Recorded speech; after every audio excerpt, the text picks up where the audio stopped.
Hello students, प्रशस्त academy की online classes में आपका एक बार फिर से स्वागत है। और पिछले कुछ दिनों में बीपीएससी प्री का रिज़ल्ट आने के बाद मेरे पास पीएम में कुछ मैसेजेस आए।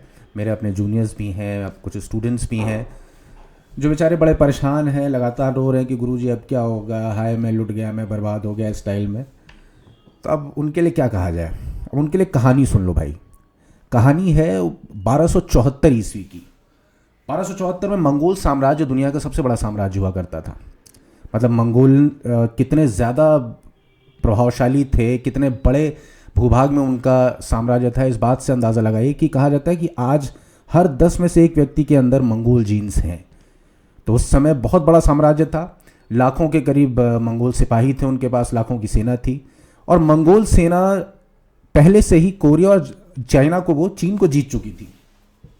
अब उन्होंने सोचा जब चीन और कोरिया जैसी बड़ी शक्तियों को हरा दिया तो जापान पर भी लगे हाथ आक्रमण कर लेते हैं। लेकिन जापान पर जब आक्रमण करने 1274 में गए तो उनको पता नहीं था कि ये जापानीज़ जो समुराई हैं, जो वहाँ के योद्धा हैं, जो पारंपरिक योद्धा हैं, उनके जीवन की एक ही फिलॉसफी है और वो है बुशिदो। बुशिदो स्पेलिंग होती BUSHIDO। बुशिदो का मतलब होता है वे ऑफ वॉरियर। यानी उनका सिर्फ ये मानना था, उनकी लाइफ की सिर्फ ये फिलॉसफी थी कि जब तक खून का आखिरी कतरा आपके शरीर में है तब तक आपको लड़ना है और अपने सम्मान के लिए लड़ना है, आत्मसमर्पण नहीं करना है। तो जापानीज जितने भी समुराइज थे वो यही फिलॉसफी लेके मंगोलों से युद्ध में उतर पड़े। मुश्किल से 80 या 100 समुराइज होंगे और इधर 2000 मंगोल थे, 2000 से भी ज़्यादा। और कहा जाता है, किंवदंती ये है कि उन 80 समुराइज ने 2000 मंगोलों को पहले युद्ध में बुरी तरह से हराया। कुछ ईश्वर ने भी साथ दिया, है ना, क्योंकि हम जानते हैं कि ईश्वर उसी का साथ देता है जो अपना साथ देता है। हिम्मत मर्दा मदद खुदा। तो एक तूफान भी आया जिसकी वजह से समुराइज को थोड़ा सा एज मिला इस चीज़ में। लेकिन सबसे इंपॉर्टेंट थी उनकी विल पावर कि वो हारेंगे नहीं। 7 साल बाद दोबारा मंगोल सेना ने आक्रमण किया 1281 में। और इस बार भी जितने उनके जहाज थे मंगोलों के, उतने ही यहाँ पर सिपाही थे। सोचे कितना अंतर रहा होगा। कई गुना बड़ी मंगोल सेना को भी समुराइज से लड़ना था जो मुट्ठी भर थे। लेकिन वहां पर भी जब आप ठान लेते हैं कि आपको अंत तक लड़ना है, मतलब वही ना, जब तक तोड़ेंगे नहीं तब तक छोड़ेंगे नहीं वाली फिलॉसफी पे चलना है, तो भैया फिर आपका ना प्रकृति भी साथ देती है, फिर यूनिवर्स भी आपके साथ लग जाता है कि आपको जितवाना ही है। और इस तरह से 1281 में हजारों की मंगोल सेना के आगे मुट्ठी भर समुराइज ने जीत हासिल की। और उस समय सबसे बड़ा तूफान आया जिसको कामिकाजे कहते हैं। 15 अगस्त का दिन था, 15 अगस्त 1281 का दिन था जिस दिन ये कामिकाजे तूफान आया, जिसको डिवाइन विंड या डिवाइन स्टॉर्म भी कहते हैं। और इस तरह से दोबारा मंगोल सेना को मुंह की खानी पड़ी। और मंगोल सेना का जापान पर आक्रमण करके उससे कब्जा करने का जो प्लान था वो हमेशा के लिए धराशायी हो गया।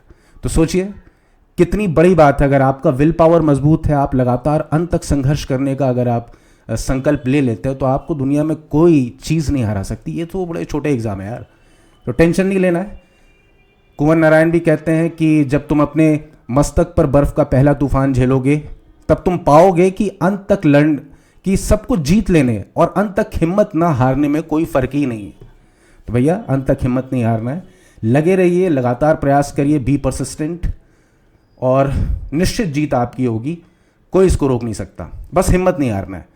तो आने वाले एग्ज़ाम्स को अच्छे से तैयार करिए। अभी यूपी का अगर जिनका मेंस है उसको विधिवत तैयार करिए। आपके पास 3 से 4 महीने, 3.5 से 4 महीने आपके करीब हैं। मार्च के एंड में शायद ये एग्ज़ाम होना है, तो पूरी कमर कस लीजिए इसके लिए। हमारे साथ डेली आंसर राइटिंग करिए और निश्चित जीत आपकी होगी। तो चलिए इसी संकल्प के साथ आज अगला प्रश्न हम शुरू करते हैं। पिछले लेक्चर्स में हमने 19 प्रश्न तक कर लिए थे पेपर 1 में। आज 20वें प्रश्न पर आते हैं और 20वां प्रश्न है मथुरा कला शैली की मुख्य विशेषताओं पर चर्चा कीजिए। अब भैया इस प्रश्न में आपको मुख्य विशेषताओं में सिर्फ 4 या 5 कीवर्ड्स आपको याद रखने हैं। पहला कीवर्ड्स क्या आप याद रखेंगे? आपको मुख्य विशेषताओं के पहले बिंदु में बताना है कि इस कला की प्रेरणा और विषय क्या थे, यानी इंस्पिरेशन कहाँ से मिली और इसका कंटेंट वो कहाँ से आता था। जैसे बौद्ध, जैन और हिंदू तीनों धर्मों से रिलेटेड विषय इसमें इस मूर्ति कला में बनाए गए, इस पे जुड़ी मूर्तियां बनाई गई। तो एक तरह का धार्मिक सामंजस्य इसमें मिलता है देखने को। दूसरा, सामग्री कौन सी इस्तेमाल हुई, इसमें लाल बलुआ पत्थर सामग्री इस्तेमाल हुई। लाल बलुआ पत्थर का काफ़ी प्रचुर मात्रा में प्रयोग किया गया। तीसरा, बुद्ध की प्रतिमा को किस तरह से दिखाया गया है। तो बुद्ध की प्रतिमा एक तो आप शेवन हेड यानी मुंडित सिर, और एक सौम्य मुस्कान हमेशा बुद्ध के चेहरे पर रहती है इस मथुरा शैली की मूर्तियों में। एक पारदर्शी चोगा बुद्ध के शरीर पर रहता है, और अधिकांश प्रतिमाएं जो है वो अभय मुद्रा में रहती हैं। उसके बाद आप ये बता दीजिएगा कि बुद्ध के अलावा यक्ष यक्षिणियों की मूर्तियां बनाई गई हैं, उनकी मांसल आकृतियों को दर्शाया गया है, और थोड़ा सा यौनाकर्षक मूर्तियां उसमें बनाई गई हैं, और अच्छे से अलंकरण किया गया है। अभिव्यक्ति आप बता दीजिए कि एक तरह की आध्यात्मिकता को दर्शाने वाली मूर्तियां हैं मथुरा शैली में, जिसमें आध्यात्मिकता पर जोर काफ़ी दिया गया है, और जो भारतीय आदर्श है उनको चित्रित किया गया इन मूर्तियों में। निष्कर्ष में आप बता दीजिए कि ये कितनी इंपॉर्टेंट ये शैली थी, और आगे चल के गुप्त कला पर भी इसका विशेष प्रभाव पड़ता है। तो आपको 4 या 5 कीवर्ड्स याद रखने हैं। प्रेरणा और विषय, यानी इसका कंटेंट क्या था। पहले परिचय में आप बता दीजिए काल क्या था, प्रथम शताब्दी ईसा पूर्व। दूसरा, ये पूर्णतः स्वदेशी थी। तीसरा, कुषाण काल में विकसित, और सभी धर्मों का सामंजस्य इसमें था, और लाल बलुआ पत्थर का इसमें इस्तेमाल हुआ था। ये छोटा सा परिचय आप लिख दें। लाल बलुआ पत्थर नहीं भी लिखेंगे तो चलेगा, इसको आप आगे चूंकि डील कर ही रहे हैं। मुख्य विशेषताएं में ये चीज़ आप बता दीजिएगा कि पहला, इसका प्रेरणा और विषय क्या था। याद कर लीजिए, विषय सामग्री और बुद्ध की आकृति कैसी थी। उसके बाद बुद्ध के अलावा यक्ष यक्षिणी, और लास्ट में अभिव्यक्ति। तो अभिव्यक्ति, यक्ष यक्षिणी, आकृति, सामग्री और विषय। ठीक है, ये आप अभी पॉज करिए और इन 5-6 कीवर्ड्स को 2-3 बार अपने मन में रिकॉल करिए, और हो सके तो अपने कॉपी में लिख लीजिए। ठीक है, आप इन कीवर्ड्स को आप जितनी बार तैयार करेंगे, जितनी बार रिवाइज करेंगे, उतना ही आपके दिमाग में ये बैठता चला जाएगा। और भैया एग्जाम के टाइम में आपकी एक एक लाइन कोई नहीं पढ़ने वाला, इस चीज़ को आप लिख के रख लीजिए। हज़ारों कॉपियाँ होती हैं एग्जामिनर के पास, वो बहुत करेगा तो वर्टिकली आपके कीवर्ड्स देखता चला जाएगा। तो आपको ये कीवर्ड्स ज़रूर डालने हैं अपने आंसर में, और उनको हाईलाइट करना है ताकि एग्जामिनर की नज़र इन पर सबसे पहले पड़े। और ये कीवर्ड्स ही आपको हर प्रश्न में 1 एक्स्ट्रा मार्क दिलवाएंगे। और अगर आपको ये 1 एक्स्ट्रा मार्क्स हर क्वेश्चन में मिले तो आप सोचिए कि कम से कम 120 से 130 नंबर जो है बाकी एवरेज स्टूडेंट्स से आप ज़्यादा स्कोर करेंगे। तो आपका यही लक्ष्य होना चाहिए कि सारे के सारे क्वेश्चन आपको अटेम्प्ट करने हैं।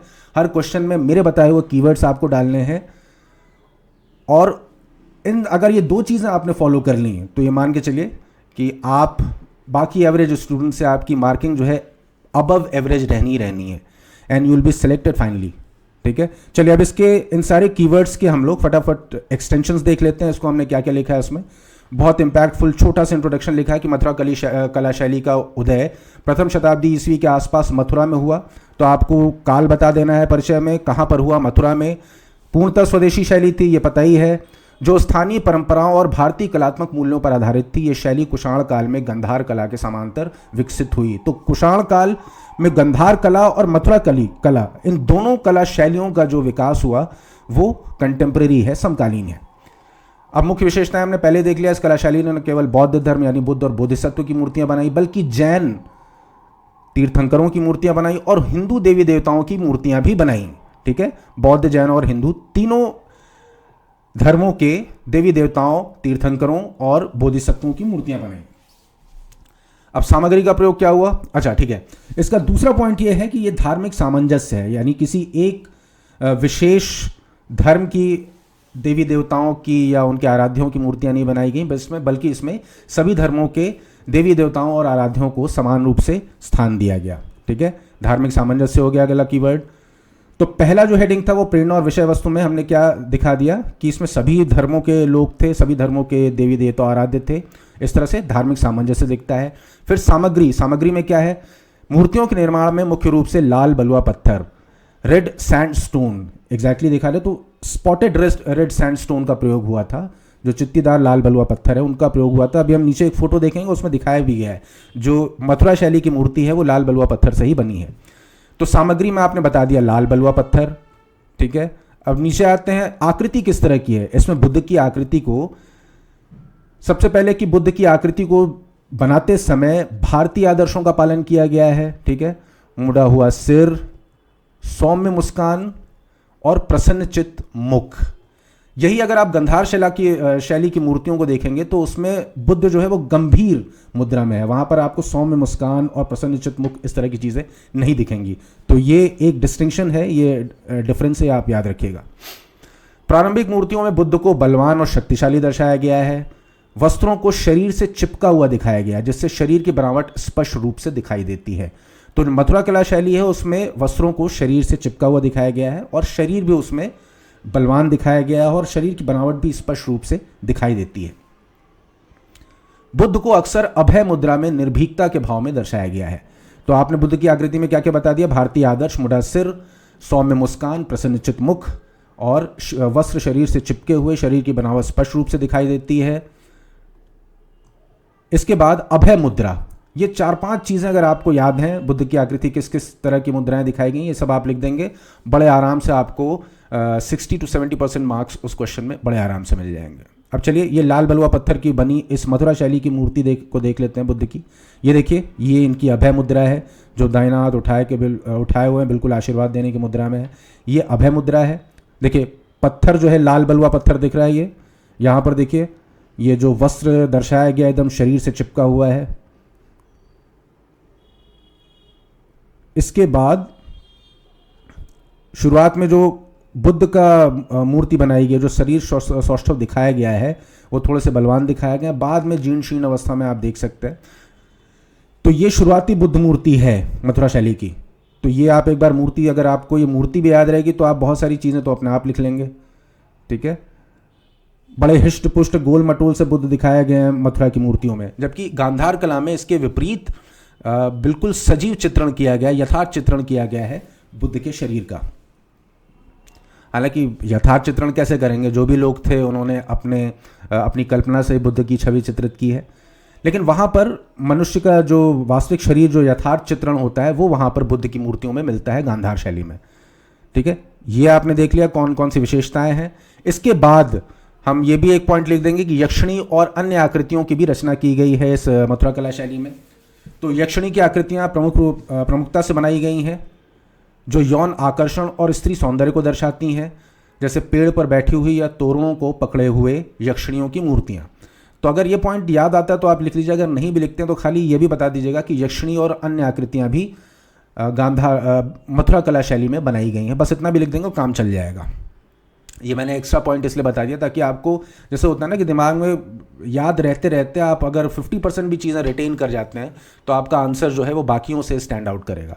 तो मैंने इसलिए इस तरह की चीज़ें बता दी। अब आध्यात्मिक अभिव्यक्ति में बता देना है कि गांधार कला की तरह बाहरी यथार्थवाद, यानी शरीर का बिल्कुल सही चित्रण हो, बिल्कुल यथार्थ दिखे, उस पर जोर नहीं दिया गया है मथुरा कला शैली में, बल्कि इससे मथुरा कला शैली में जो आंतरिक प्रसन्नता और आध्यात्मिक अनुभूति है उसको दर्शाया गया है। एक तरह के देवत्व का आरोपण किया गया है मथुरा कला शैली की मूर्तियों पे, ठीक है। आंतरिक प्रसन्नता और आध्यात्मिक अनुभूति को दर्शाया गया है। तो ये 4-5 की पॉइंट अगर याद रहेंगे कीवर्ड्स आपको, तो बड़े आराम से मथुरा कला शैली को बड़े अच्छा, बहुत प्यारा आंसर आप लिख के चले जाएंगे और अच्छा खासा मार्क्स लेके निकल लेंगे आप, ठीक है। एक संक्षिप्त सा उपसंहार निष्कर्ष लिख दिए। मथुरा कला ने बाद की भारतीय मूर्ति कला शैलियों, विशेषकर गुप्त कला को प्रभावित करने में महत्वपूर्ण भूमिका निभाई। तो ये आपका पहला आंसर हो गया। अब चलते हैं हम लोग क्वेश्चन नंबर 21, यानी गांधार कला का संक्षिप्त परिचय देते हुए इसकी मुख्य विशेषताओं पर प्रकाश डालिए। तो ओवरऑल क्वेश्चन में क्या करना है आपको, गांधार कला का एक छोटा सा इंट्रोडक्शन देना है, संक्षिप्त सा परिचय देना है और उसके बाद इसकी मुख्य विशेषताओं को बताना है, ठीक है। तो चलिए फटाफट इसके कीवर्ड्स एक बार हम लोग देख लेते हैं। तो आपको हमेशा की तरह क्या करना है, कीवर्ड्स को सुनने के बाद 1-2 मिनट के लिए आप पॉज कर दीजिए स्क्रीन को, वीडियो पॉज करके, और उन कीवर्ड्स को मन में रिकॉल करिए। हो सके तो 2-3 बार रिकॉल करने के बाद उनको पेपर पर लिख भी लीजिए, तो आपके कीवर्ड्स तैयार हो जाएंगे। एक बार देखो कीवर्ड्स अगर आपके तैयार हो जाते हैं ना, तो आपको उनको एक्सटेंड करके पूरा का पूरा लाइन लिखने में कोई मुश्किल नहीं होती। मैं बार बार इसी चीज़ पर ज़्यादा एम्फेसाइज करता हूँ कि कीवर्ड्स आपको याद रहने चाहिए। आप इनको डेली दोहराइए, रात में सोते समय जितना हो सके उतना रिवाइज करिए। चलिए, तो संक्षिप्त परिचय में हम क्या देंगे कि प्रथम शताब्दी ईसा पूर्व से 5वीं शताब्दी तक ये कला डेवलप हुई। गांधार क्षेत्र यानी अफगानिस्तान पाकिस्तान का जो क्षेत्र है, इसका जैसे तक्षशिला और पेशावर, इस तरह की जो स्थान थे वहाँ इनका डेवलपमेंट हुआ। यूनानी और भारतीय समन्वय था इनमें, ये दोनों शैलियों का मिक्सचर था, और इसको संरक्षण दिया कनिष्क ने, और विषय वस्तु इसकी बौद्ध थी। इसमें दूसरे धर्मों और संप्रदायों की इसमें मूर्तियाँ नहीं बनाई गई थी। मुख्य विशेषताएं क्या है, यूनानी प्रभाव से क्या हुआ कि बिल्कुल यथार्थ चित्रण किया गया। मानवाकृति में बुद्ध का एकदम यथार्थ शरीर दिखाया गया, जैसे यूनानी कला में अधिकतर मूर्तियां बनाई जाती हैं उस तरह से बनाया गया इसको। यथार्थवाद, शारीरिक विशेषताएं इसमें क्या क्या है, आध्यात्मिक अभिव्यक्ति क्या है, ये सारी चीज़ें अभी हम ऊपर देखेंगे। तो आपको कीवर्ड्स क्या याद रखने हैं? यूनानी प्रभाव, बुद्ध प्रतिमा की विशेषताएं क्या क्या हैं, जैसे वस्त्र, वहाँ पर शरीर से चिपका हुआ वस्त्र दिखाया जाता था, और यहाँ के वस्त्रों में आपको बड़ी महीन सिलवटें भी दिखाई जाएंगी। इतनी बढ़िया मूर्तिकला थी, स्कल्पटिंग इस लेवल की थी कि आपको लगेगा कि सच में बुद्ध को सामने बैठा के किसी ने उनका पूरी पूरी मूर्ति बना दी। तो बिल्कुल यथार्थवादी चित्रण होता है इसमें बुद्ध का, और शारीरिक गठन भी बिल्कुल यथार्थवादी है। आध्यात्मिक अभिव्यक्ति है इसमें, गंभीर मुद्रा में दिखाया गया है। निर्माण सामग्री क्या है? इसमें नीले भूरे शिष्ट का प्रयोग हुआ है।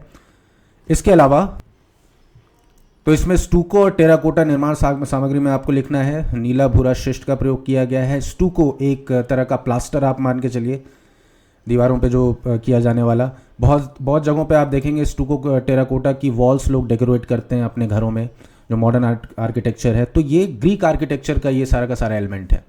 तो स्टूको और टेराकोटा यानी आप क्या मानेंगे इसको, चिकनी मिट्टी को जब पकाया जाता है तो उससे टेराकोटा बनता है। उससे जो भी बर्तन बनाए जाते हैं उसका स्कल्पटिंग में जो इस्तेमाल होता है वो टेराकोटा में आता है। ठीक है, अब निष्कर्ष में आप क्या लिखेंगे? भारतीय यूनानी कलात्मक संगम आगे चलकर चीनी जापानी बौद्ध कला को प्रभावित किया इसने। अब चलें इसी सारे कीवर्ड्स का एक्सटेंशन देख लेते हैं। पहले तो आप कीवर्ड्स को एक बार दो बार याद करने की कोशिश करिए कौन कौन से कीवर्ड्स हैं। संक्षिप्त परिचय इसका क्या है? एक ब्रीफ इंट्रोडक्शन है कि गांधार कला भारतीय उपमहाद्वीप की एक महत्वपूर्ण शास्त्रीय कला शैली है जिसका विकास प्रथम शताब्दी ईसा पूर्व से लेकर चौथी पांचवीं शताब्दी ईस्वी तक गांधार क्षेत्र आधुनिक पाकिस्तान और अफगानिस्तान में हुआ। इसे ग्रीको बुद्धिस्ट कला के नाम से भी जाना जाता है। ठीक है, ग्रीक कला शैली का इसमें प्रभाव था और बुद्धिस्ट मूर्तियों का निर्माण हुआ, इसमें बौद्ध मूर्तियों का निर्माण हुआ, इसलिए इसको ग्रीको बुद्धिस्ट कहते हैं। क्योंकि यह यूनानी, हेलेनिस्टिक, रोमन और भारतीय कला शैलियों के सम्मिश्रण से उत्पन्न हुई। तो भारतीय कला शैलियों और हेलेनिस्टिक का क्या मतलब है? हेलेनिस्टिक कहा जाता है कि सिकंदर की मौत के बाद 323 बीसी से लेकर और लगभग 30 बीसी जब रोम ने इजिप्ट को अपने अंदर मिला लिया, अपने साम्राज्य में मिला लिया, और इससे बड़ी मशहूर कहावत है कि अगर क्लियोपेट्रा की नाक थोड़ी सी कम सुंदर होती या थोड़ी छोटी होती तो रोमन एम्पायर कभी खड़ा नहीं होता। ठीक है, तो इस तरह की कहावतें कही जाती हैं। तो बेसिकली जो सिकंदर की मृत्यु के बाद और रोम के जीतने के बीच की जो कला थी या उस दौरान जो भी आर्टिस्टिक डेवलपमेंट हुए उसमें यूनान का प्रभाव काफ़ी कुछ पड़ा। तो एक तरह के हेलेनाइजिंग प्रक्रिया कही जाती, कि हेलेनाइजिंग का मतलब कि यूनान का प्रभाव और यूनान का एक तरह से सांस्कृतिक विस्तार जो हो रहा था उसको हेलेनाइजिंग कहते हैं, और वहीं से जन्म लेता है हेलेनिस्टिक। क्योंकि यह यूनानी, हेलेनिस्टिक और भारतीय कला शैलियों के सम्मिश्रण से उत्पन्न हुई थी।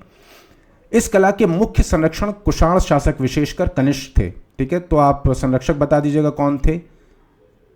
इस कला शैली के अधिकांश विषय बौद्ध धर्म से संबंधित हैं, जिसमें बुद्ध और बोधिसत्वों की मूर्तियों का निर्माण प्रमुख है। विशेषताएं क्या है? गांधार कला की मूर्तियों और कलाकृतियों में निम्नलिखित प्रमुख विशेषताएं परिलक्षित होती हैं। पहला है यूनानी प्रभाव। हमने क्या देखा था? मानवाकृति में बुद्ध। गांधार कला में सर्वप्रथम बुद्ध को मानव रूप में दर्शाया गया, इससे पहले उन्हें प्रतीकों के माध्यम से दर्शाया जाता था।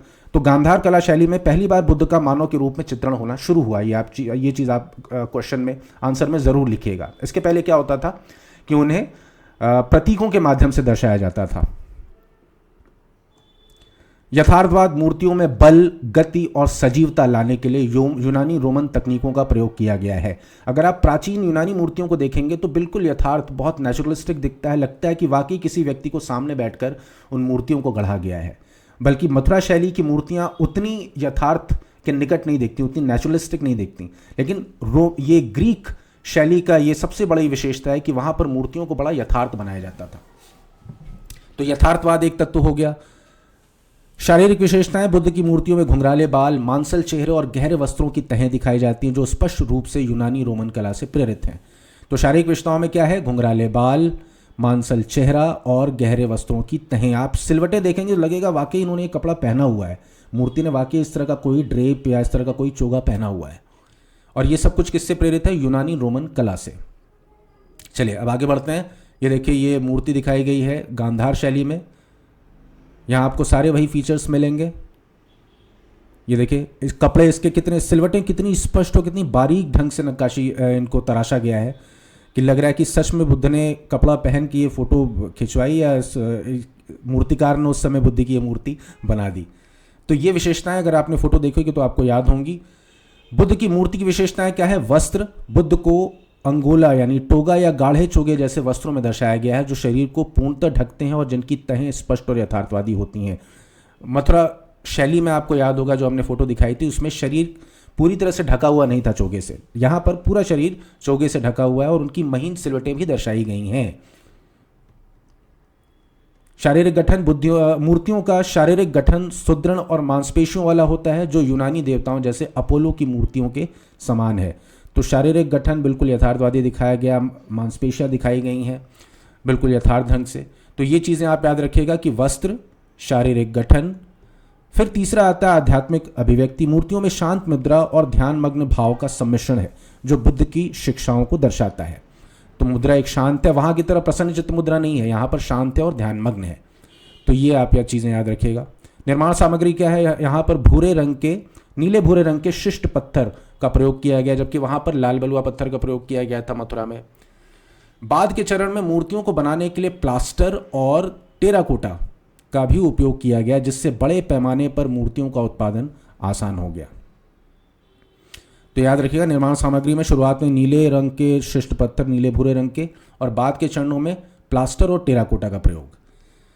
इस तरह से हमने सारे के सारे कीवर्ड्स का एक्सटेंशन देख लिया। कौन कौन से कीवर्ड्स थे एक बार फिर से दोहरा लेते हैं। यूनानी प्रभाव में आप याद रखेंगे मानवाकृति में बुद्ध, यथार्थवाद, शारीरिक विशेषताएं आप बता दीजिएगा। उसके बाद बुद्ध की मूर्ति की विशेषताएं क्या हैं? वस्त्र, पूरे वस्त्रों में ढका दिखाया गया है, शारीरिक गठन उनका दिखाया गया है सुदृढ़ और मांसपेशियों वाला। आध्यात्मिक अभिव्यक्ति क्या है? शांत मुद्रा और ध्यानमग्न भाव। निर्माण सामग्री क्या है? नीले भूरे रंग के शिष्ट पत्थर, और बाद के चरण में प्लास्टर और टेराकोटा। अब संक्षेप में बता देते हैं, एक उपसंहार छोटा सा लिख देंगे कि गांधार कला प्राचीन दुनिया के दो महान सांस्कृतिक क्षेत्रों भारत और यूनान रोमन साम्राज्य के बीच कलात्मक आदान प्रदान का एक उत्कृष्ट उदाहरण प्रस्तुत करती है। इस तरह जिसका प्रभाव एशिया के कई अन्य क्षेत्रों जैसे चीन, जापान में बौद्ध कला के विकास पर पड़ा। तो आप बता देंगे लास्ट में कि दो महान सांस्कृतिक क्षेत्रों यूनान रोमन साम्राज्य के बीच कलात्मक आदान प्रदान का उत्कृष्ट उदाहरण है, और इसका प्रभाव आगे चल के चीन और जापान में बौद्ध कला के विकास पर पड़ा। तो ये दो प्रश्न आपके हो गए। चलते हैं अगले प्रश्न पर। अगला प्रश्न है, मूर्तिकला की मथुरा और गांधार शैलियों के बीच मुख्य अंतर को रेखांकित कीजिए।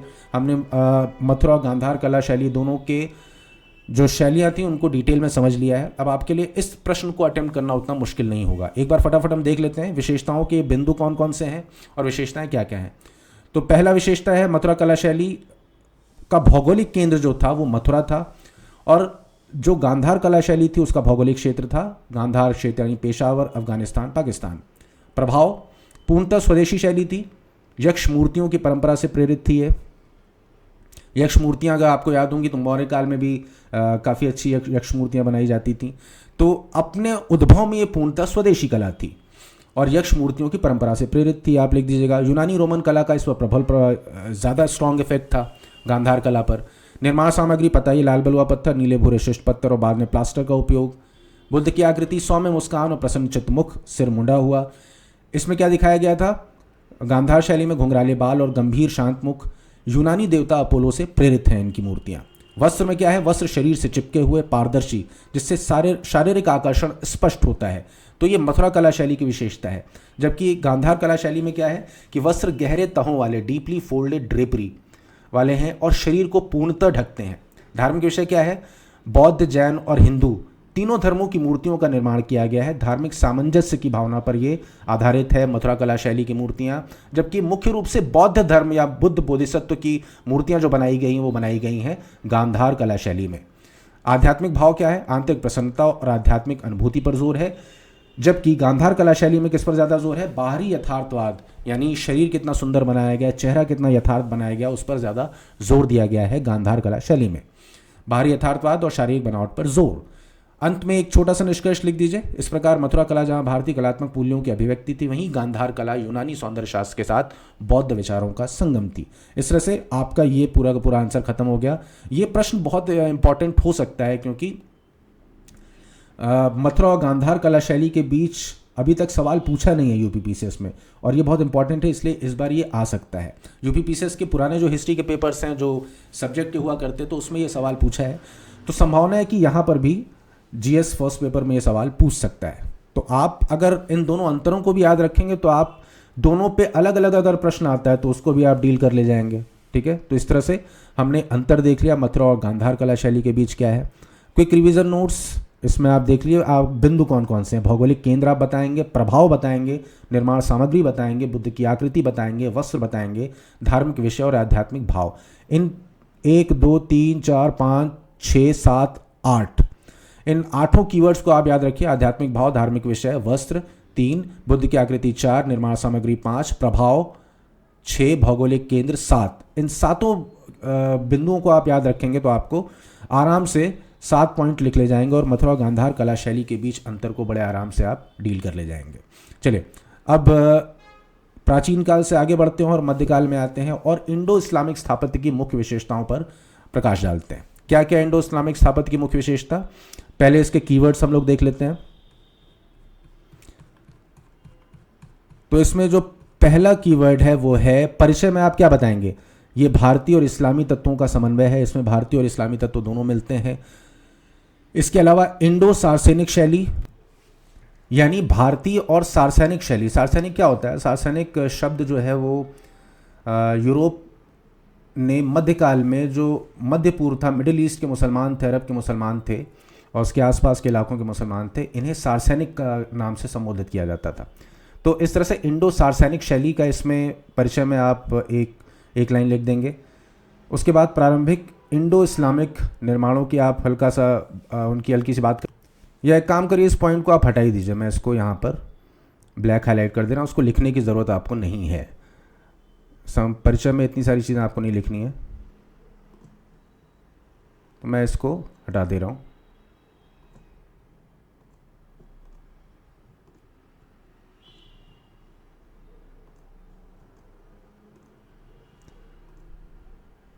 चलिए अब मुख्य विशेषताओं में आते हैं। मेहराब और गुंबद, ठीक है, आप बताएंगे कि इंडो इस्लामिक स्थापत्य की जो मुख्य विशेषताएं थी उनमें सबसे पहली जो विशेषता है, आपको कीवर्ड याद रखना है, मेहराब और गुंबद का निर्माण। इसके पहले मेहराब नहीं होता था। भारतीय स्थापत्य जो शैली थी उसमें मेहराब आपको नहीं मिलेंगे। प्राचीन काल की स्थापत्य कला में वहाँ आपको शहतीरें मिलेंगी, मेहराब आपको नहीं मिलेंगे। गुंबद आपको नहीं मिलता है, वहाँ पर छतें थोड़ी अलग तरह की होती थी, जो हमने शिखर विमान ये सब सारी चीज़ें देखी थी। उसके बाद अलावा जो फ्लैट जो रूफ्स हैं वो मिलती हैं। लेकिन मेहराब और गुंबद का प्रयोग इंडो इस्लामिक स्थापत्य की सबसे महत्वपूर्ण विशेषता है। तो मुख्य विशेषताओं में पहला है पॉइंट मेहराब और गुंबद। हमने सच्चा मेहराब देख लिया, गुंबद और कमल अलंकरण ये सब हम आगे डिटेल में देख लेंगे जिस समय इसके एक्सटेंशन देखेंगे इन कीवर्ड्स के। उसके अलावा मेहराब गुंबद के अलावा अगली जो विशेषता है वो मीनारें हैं। मीनारें इसके पहले नहीं पाई जाती थी भारतीय स्थापत्य कला में। मीनारों का प्रयोग सल्तनत काल में शुरू हुआ और मध्यकाल की महत्वपूर्ण विशेषता है मध्यकाल के स्थापत्य की। तो मेहराब, गुंबद और मीनारें। मीनारें क्या हैं, ऊंची पतली संरचना, और बेसिकली शुरुआत में इन्हें इस्लामिक जो पूजा पद्धति है उसमें जो अजान होती है, जो प्रार्थना होती है, उसके लिए इसका निर्माण किया जाता था।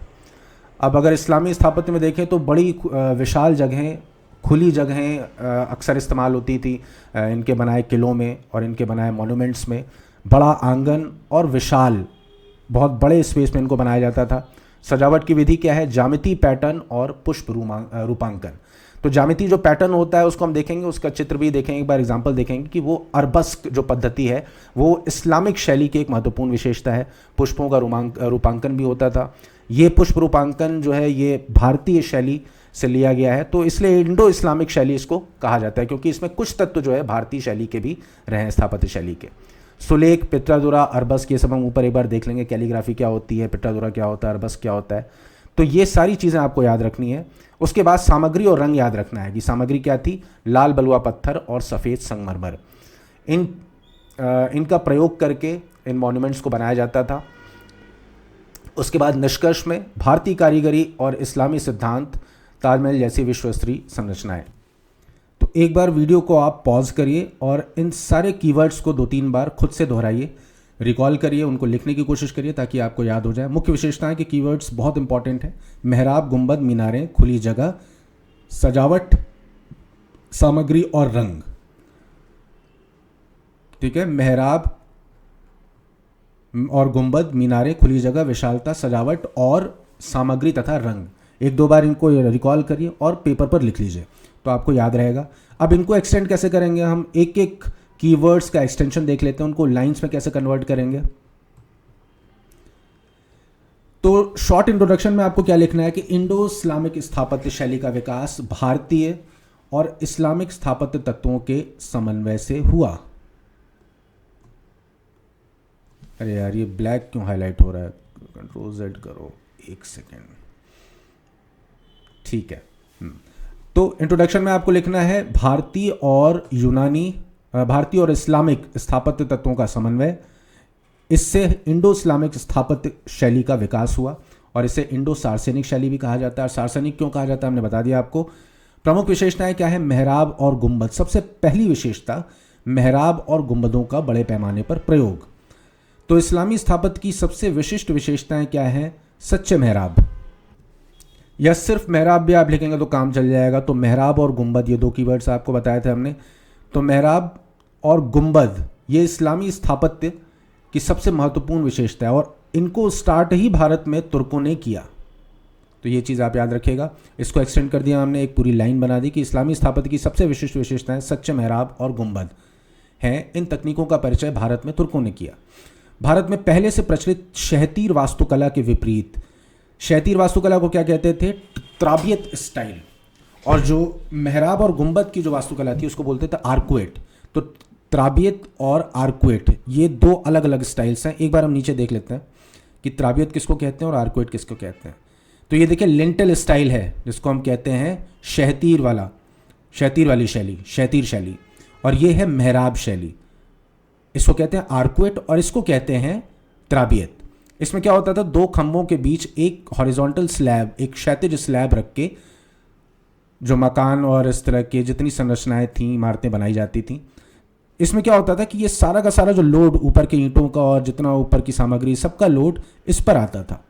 तो ये उतना टिकाऊ नहीं हो सकता। जबकि अगर आप आर्क स्टाइल की बात करें, जो मेहराब शैली है या जिसको हम क्या बोलते हैं आर्कुएट शैली, इसमें क्या होता था कि ये इस तरह से वक्राकार मेहराब बनाई जाती थी इस क्षैतिज स्लैब की जगह। अब इसमें क्या होता था, ये सारा का सारा ऊपर का जो लोड है वो बढ़ जाता था और इस पर प्रभाव ज़्यादा नहीं पड़ता था। तो ये शैली की शुरुआत किसने की भारत में, तुर्कों ने। यह आपने समझ लिया कि लेंटेल और आर्क स्टाइल में क्या अंतर है, शहतीर और मेहराब में क्या अंतर है। चलिए अब देख लेते हैं। भारत में पहले से प्रचलित शहतीर वास्तुकला के विपरीत इमारतों को सहारा देने के लिए मेहराबों का उपयोग किया गया। ये हाईलाइट कर लीजिए। गुंबदों को अक्सर कमल की पंखुड़ियों और भारतीय डिजाइनों से सजाया जाता था। तो यहाँ पर भारतीय तत्व भी इस्लामिक स्थापत्य में प्रवेश कर गए कमल की पंखुड़ियों के माध्यम से और डिजाइनों के माध्यम से। चलिए अब नेक्स्ट पे आते हैं हम लोग। अगला पॉइंट है मीनारें। पहले में हमने मेहराब और गुंबद देखा, फिर मीनारें। मीनारें जो ऊंची और पतली स्तंभ जैसी संरचनाएं होती हैं, मस्जिदों के साथ प्रमुखता से दिखाई देती हैं, जैसे कुतुब मीनार। इनका उपयोग अजान प्रार्थना के लिए बुलावा देने के लिए किया जाता था।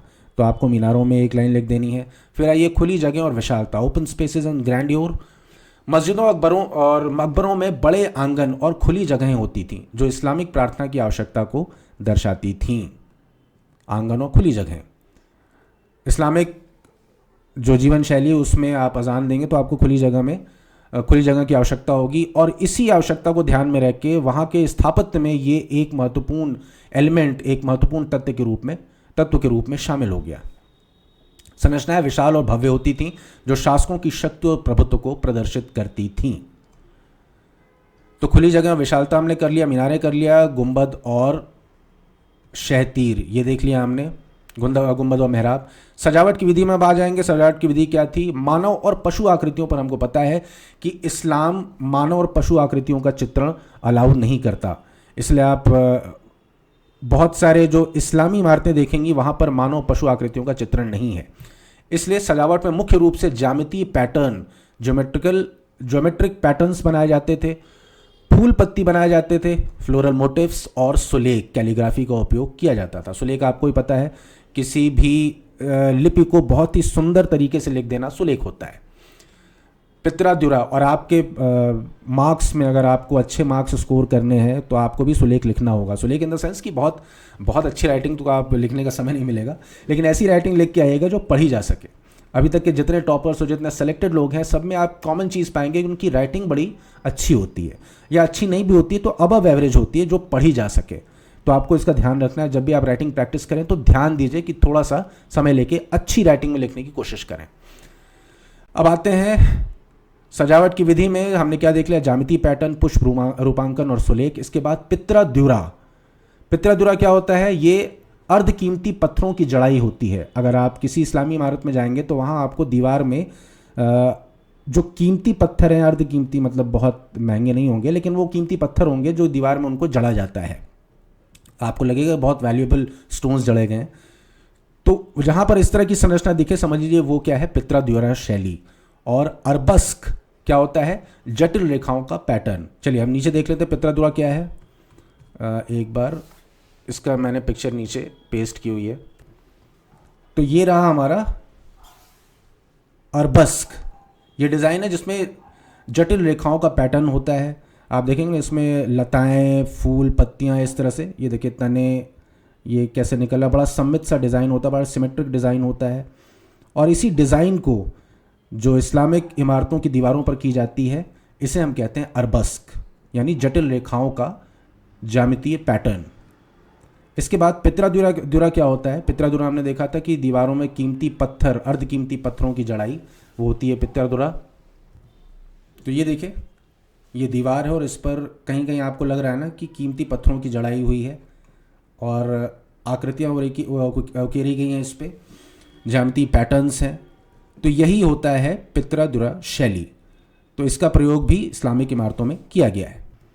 तो इस तरह हमने देख लिया कि सजावट की विधि क्या क्या होती थी: पित्राद्युरा, अरबस्क, ज्यामितीय पैटर्न, सुलेख, पुष्प रूपांकन। अब सामग्री क्या क्या यूज़ किया जाता था इंडो इस्लामिक आर्किटेक्चर में? तो मुख्य रूप से लाल बलुआ पत्थर और बाद में सफ़ेद संगमरमर का प्रयोग किया गया। तो शुरुआती इमारतें जो है आपको लाल बलुआ पत्थर में मिलेंगी और बाद में आगे चल के सफ़ेद संगमरमर का प्रयोग इंडो इस्लामिक स्थापत्य वाली इमारतों में किया जाने लगा। ताजमहल इसका सबसे बड़ा उदाहरण है। संगमरमर और बलुआ पत्थर का संयोजन इमारतों को एक अनूठा रंग कंट्रास्ट देता था, जैसे हुमायूं का मकबरा। चलिए, अब ये सारी चीज़ें हमने देख ली: सामग्री, रंग, सजावट की विधि, खुली जगह और विशालता, मीनारें और गुंबद और मेहराब। ये सारी हमने विशेषताएं देख ली। आपको यही 5-6 कीवर्ड्स याद रखने हैं, आप पूरा इंडो इस्लामिक स्थापत्य लिख लेंगे बड़े आराम से। अब लास्ट में एक छोटा सा इम्पैक्टफुल उपसंहार निष्कर्ष दे देना आपको। ये शैली भारतीय कारीगरी और इस्लामी सिद्धांतों का सुंदर संगम है, जिसने ताजमहल जैसे विश्व प्रसिद्ध संरचनाओं को जन्म दिया। अब हमने इसके सारे कीवर्ड्स पहले ही देख लिए थे, नहीं कीवर्ड्स को आप बार बार दोहराते रहें, बड़े आराम से आपका ही तैयार हो जाएगा। अब आते हैं सल्तनत कालीन स्थापत्य की विशेषताओं पर चर्चा। ये प्रश्न है, इसमें भी आपको सबसे पहले मैं कीवर्ड्स दिखा देता हूँ कि कौन कौन से कीवर्ड्स मैंने इस्तेमाल किए हैं इसमें। तो फटाफट इसके कीवर्ड्स देख लेते हैं। परिचय में आपको बताना है कि 1206 से 1526 ईस्वी, यानी अगर आप याद करेंगे तो इल्तुतमिश से शुरुआत होती है और 1526 पानीपत के प्रथम युद्ध तक जो भी स्थापत्य का विकास था वो सब आता है सल्तनत कालीन स्थापत्य में। दिल्ली सल्तनत का जो स्थापत्य कला है उसको सल्तनत कालीन स्थापत्य कला की कैटेगरी में रखा गया। प्रारंभिक इंडो इस्लामिक स्थापत्य, यहीं से शुरुआत होती है इंडो इस्लामिक स्थापत्य की।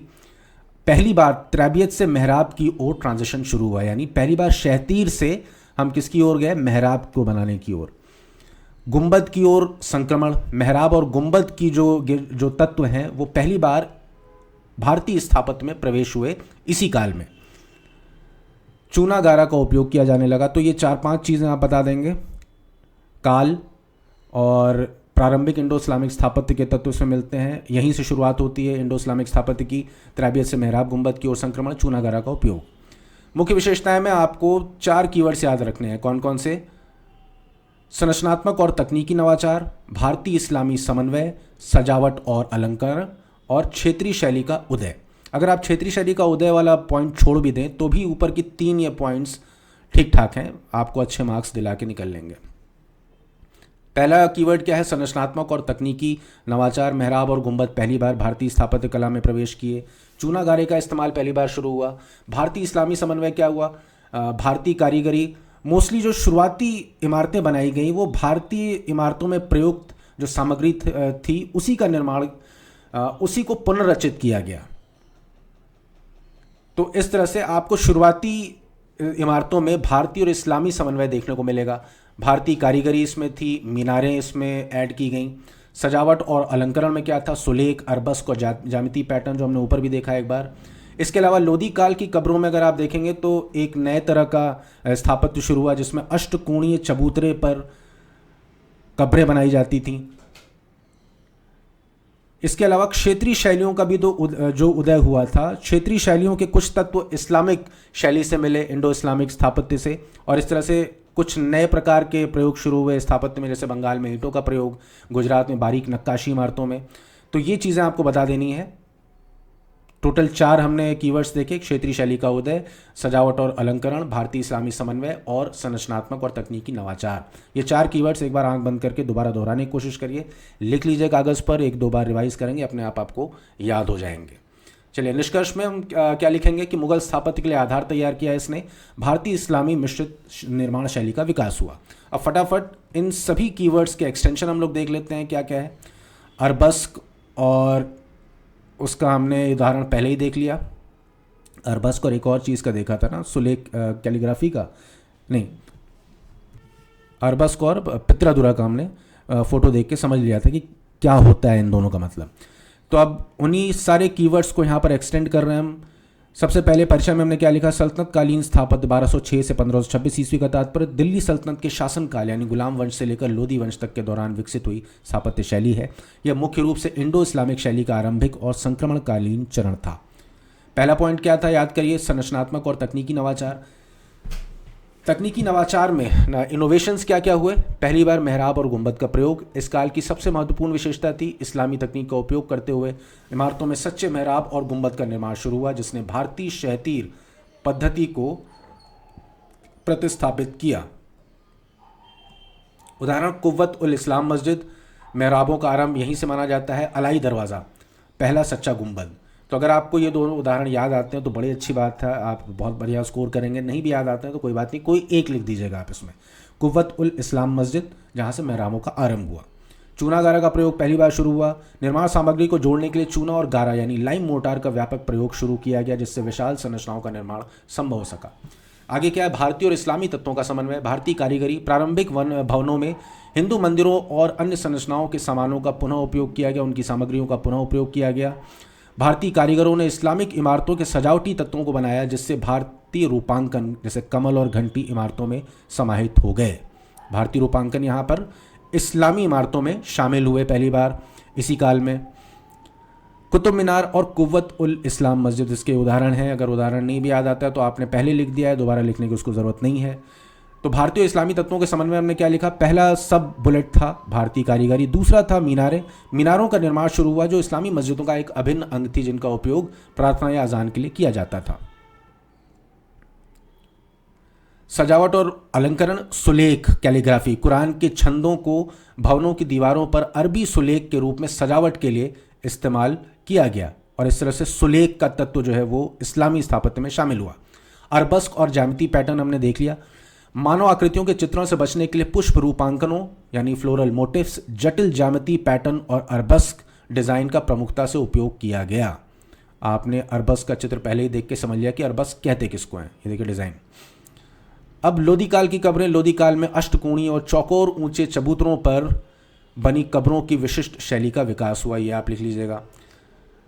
क्षेत्रीय शैली का उदय। इस काल में विभिन्न क्षेत्रों में स्थानीय परंपराओं के साथ इस्लामिक तकनीकों के समन्वय से क्षेत्रीय शैलियाँ उभरी, जैसे बंगाल में ईंटों का प्रयोग, गुजरात में बारीक नक्काशी। विभिन्न क्षेत्रीय स्थानीय परंपराओं के साथ इस्लामिक तकनीकों के समन्वय से। इस तरह से हमारा जो सल्तनत कालीन स्थापत्य था वो समाप्त होता है। इस प्रकार सल्तनत कालीन स्थापत्य भारतीय इस्लामी विचारों के संगम को दर्शाता है, जिसने मुगल स्थापत्य के लिए एक आधार का निर्माण किया। यही वो आधारशिला थी जिस पर मुगलों ने अपनी शानदार स्थापत्य कला को प्रतिष्ठित किया। चलिए अब अगला प्रश्न देखते हैं। मुगल कालीन स्थापत्य की मुख्य विशेषताओं की विवेचना कीजिए। तो इसके कीवर्ड्स में सबसे पहला क्या है, 16वीं से 18वीं शताब्दी के बीच इसका विकास हुआ। इंडो इस्लामिक शैली का शिखर माना जाता है। इंडो इस्लामिक स्थापत्य का जो सबसे अच्छा जो रूप है वो मुगल स्थापत्य शैली ही है। फारसी मध्य एशियाई प्रभाव था इसमें, और भारतीय समन्वय भी था। तो फारसी, मध्य एशियाई प्रभाव और भारतीय समन्वय, इन तीनों को मिलाकर, इन तीनों तत्वों को मिलाकर मुगल स्थापत्य शैली का विकास हुआ है। सल्तनत शैली का विकास ऑब्वियसली, क्योंकि आधारशिला वहीं से मिली इसको। अब मुख्य विशेषताएं में आपको याद रखना है भव्यता, विशालता, यानी ये बहुत विशाल हुआ करते थे। पहला कीवर्ड हो गया विशाल, दूसरा सामग्री, तीसरा मेहराब गुंबद मीनारें, चौथा सजावट। वही सारे पॉइंट्स हैं जो ऊपर के 2 क्वेश्चंस में हमने देखे।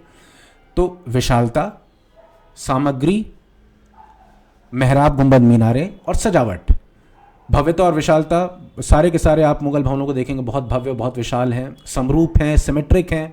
चारबाग शैली जो है इनमें देखी जाती है। चारबाग शैली का मतलब कि कैसे उसको बताऊँ मैं, इसका मतलब ये हो गया कि अगर इतनी बड़ी ज़मीन है तो मान लीजिए इसको 4 भागों में आप बांट दो, 4 समान भागों में आपने बांट दिया, वही हो गया हमारा चारबाग शैली। इसको बीच में से ऐसे और इस तरह से, बीच में आपने, अगर आपके पास ज़मीन है, बीच में आपने एक बड़ा सा महल बना दिया, घर बना दिया, और बाकी भूखंड को 4 बराबर स्क्वायर भूखंडों में अगर आपने बांट दिया तो इसको बोलते हैं चारबाग शैली। उन चारों स्क्वायर भूखंडों में आप क्या लगा दीजिए, बाग लगा दीजिए, यही हो गया चारबाग शैली, नथिंग एल्स। चारबाग शैली भी इसकी एक विशेषता थी। सामग्री और रंग योजना, लाल बलुआ पत्थर और सफ़ेद संगमरमर, ये भी हमने देखा। मेहराब गुंबद और मीनारें, प्यालानुमा गुंबद, दोहरा गुंबद, 4 केंद्रित मीनारें। दोहरा गुंबद का मतलब कि एक तो ऊपर का ये लेयर हो गई गुंबद की, और दूसरी ये नीचे वाली लेयर हो गई गुंबद की, तो ये हो गया दोहरा गुंबद। ठीक है, बहुत गंदी पिक्चर मैंने बनाई है, उस पर थोड़ा सा इग्नोर करना, बस बात समझाने के लिए मैंने बताया आपको कि दोहरा गुंबद क्या होता है। ठीक है, अब इसको मैंने हटा दिया।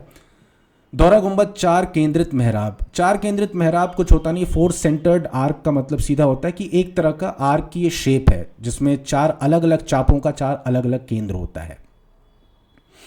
मीनारें, ये तो बहुत इंपॉर्टेंट एलिमेंट है मुगल स्थापत्य का। उसके बाद सजावट और अलंकार में हमें पता है कि पितरादुरा, अरबस्क, ये सारी चीज़ें बहुत इंपॉर्टेंट हैं। ज्यामिति पैटर्न, जिसको हम क्या बोलते हैं, अरबस्क बोलते हैं। पुष्प रूपांकन हमने देखा, पुष्प रूपांकनों का जो एलिमेंट है वो भारतीय स्थापत्य कला से मिला, यहाँ के कारीगरों ने बनाया पुष्प। सुलेख, पता ही हमको क्या होता है। छतरियाँ, बहुत से मुगल इमारतों में आप छतरियाँ देखेंगे। कंगूरे देखेंगे आप, कंगूरे मतलब जो आप अगर जो शुरुआती दरवाजे जो होते हैं मान लीजिए, इनके ऊपर जो ज्यामितीय पैटर्न या डिज़ाइंस जो बनाई जाती हैं, यहाँ पे ये ऐसे ऐसे जो डिज़ाइन बनाई जाती हैं, किसी भी आप मुगल शैली की इमारत में जो दरवाज़ा होगा उसके ऊपर इस तरह की ज्यामितीय डिज़ाइन देखेंगे, वो होता है कंगूरे। चलिए, निष्कर्ष, मुगल स्थापत्य विभिन्न संरचनाओं का सर्वोत्तम रूप ताजमहल, लाल किला, फतेहपुर सीकरी इसके शिखर उदाहरण हैं। चलिए, आपने क्या करना है अभी, इन सारे कीवर्ड्स को 2-3 बार दोहरा लेना। भव्यता, विशालता, सामग्री, रंग योजना, मेहराब, गुंबद और मीनारें, सजावट और अलंकरण।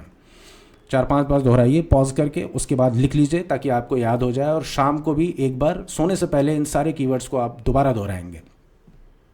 चलिए, अब इसको एक्सटेंशन देख लेते हैं सारे कीवर्ड्स का। प्रमुख विशेषताएं, भव्यता और विशालता, सामग्री, रंग योजना, मेहराब, गुंबद, मीनारें, सजावट और अलंकरण।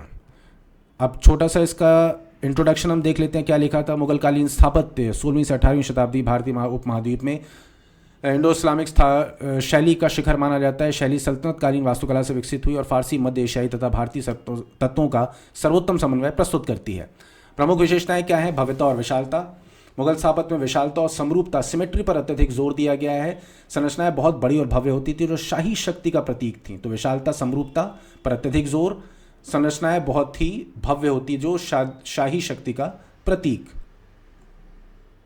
चारबाग शैली हमने याद किया था कि बगीचों का इमारत के साथ व्यापक प्रयोग किया गया, जहां मुख्य इमारत केंद्रीय अक्ष पर समरूपता में स्थित होती थी। जैसा आपको बताया मैंने कि अपने एक स्क्वायर भूखंड पर, एक वर्गाकार भूखंड के बीच में आप मकान बना लीजिए और उस भूखंड को 4 भागों में बांट के सब पे आप चारों भागों में उद्यान बना लीजिए या गार्डन बना लीजिए। यही हो गया चारबाग शैली।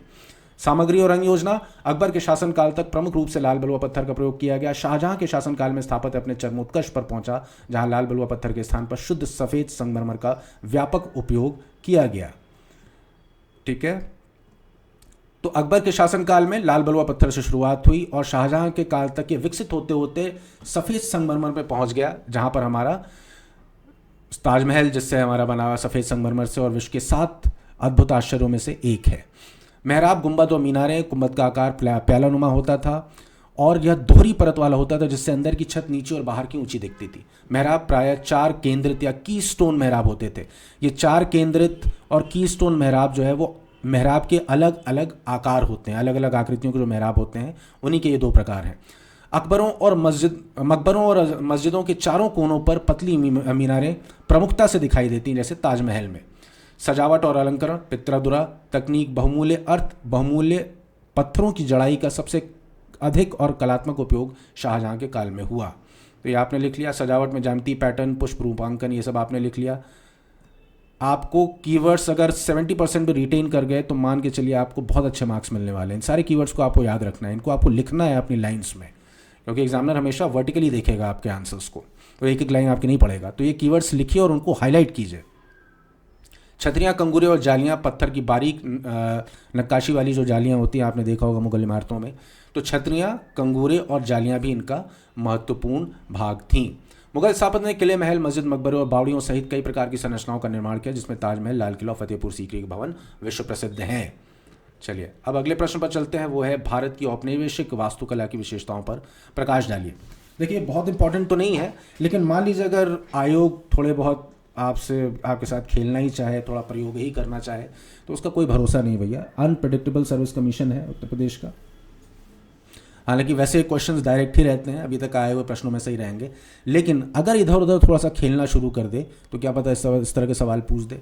तो आपको तैयार रहना है, आपको तैयार मिलना है आयोग को, है ना। तो औपनिवेशिक वास्तुकला की विशेषताओं पर भी एक प्रश्न बन सकता है, और इसके जो कीवर्ड्स हैं सबसे पहले हम देख लेते हैं कि क्या है इसके कीवर्ड्स। परिचय, 17वीं से 20वीं शताब्दी, ऑब्वियसली जब से अंग्रेज़ों का आगमन यहाँ पे शुरू हुआ तो उन्होंने अपनी शुरुआती जो फोर्ट्स बनाने शुरू किए, जो गोदाम बनाने शुरू किए, उसके बाद शुरुआती इमारतें जो बनानी शुरू की, ये सब से लेके और 1947 तक उन्होंने जो भी चीज़ें बनाई वो सब इसमें आएगा। 17वीं से 20वीं शताब्दी, यूरोपीय शक्तियों ने यहाँ पर जो स्थापत्य कला में जो निर्माण किए वो सब औपनिवेशिक काल की स्थापत्य कला में आ जाएगा। ये औपनिवेशिक सत्ता का प्रतीक होती थी।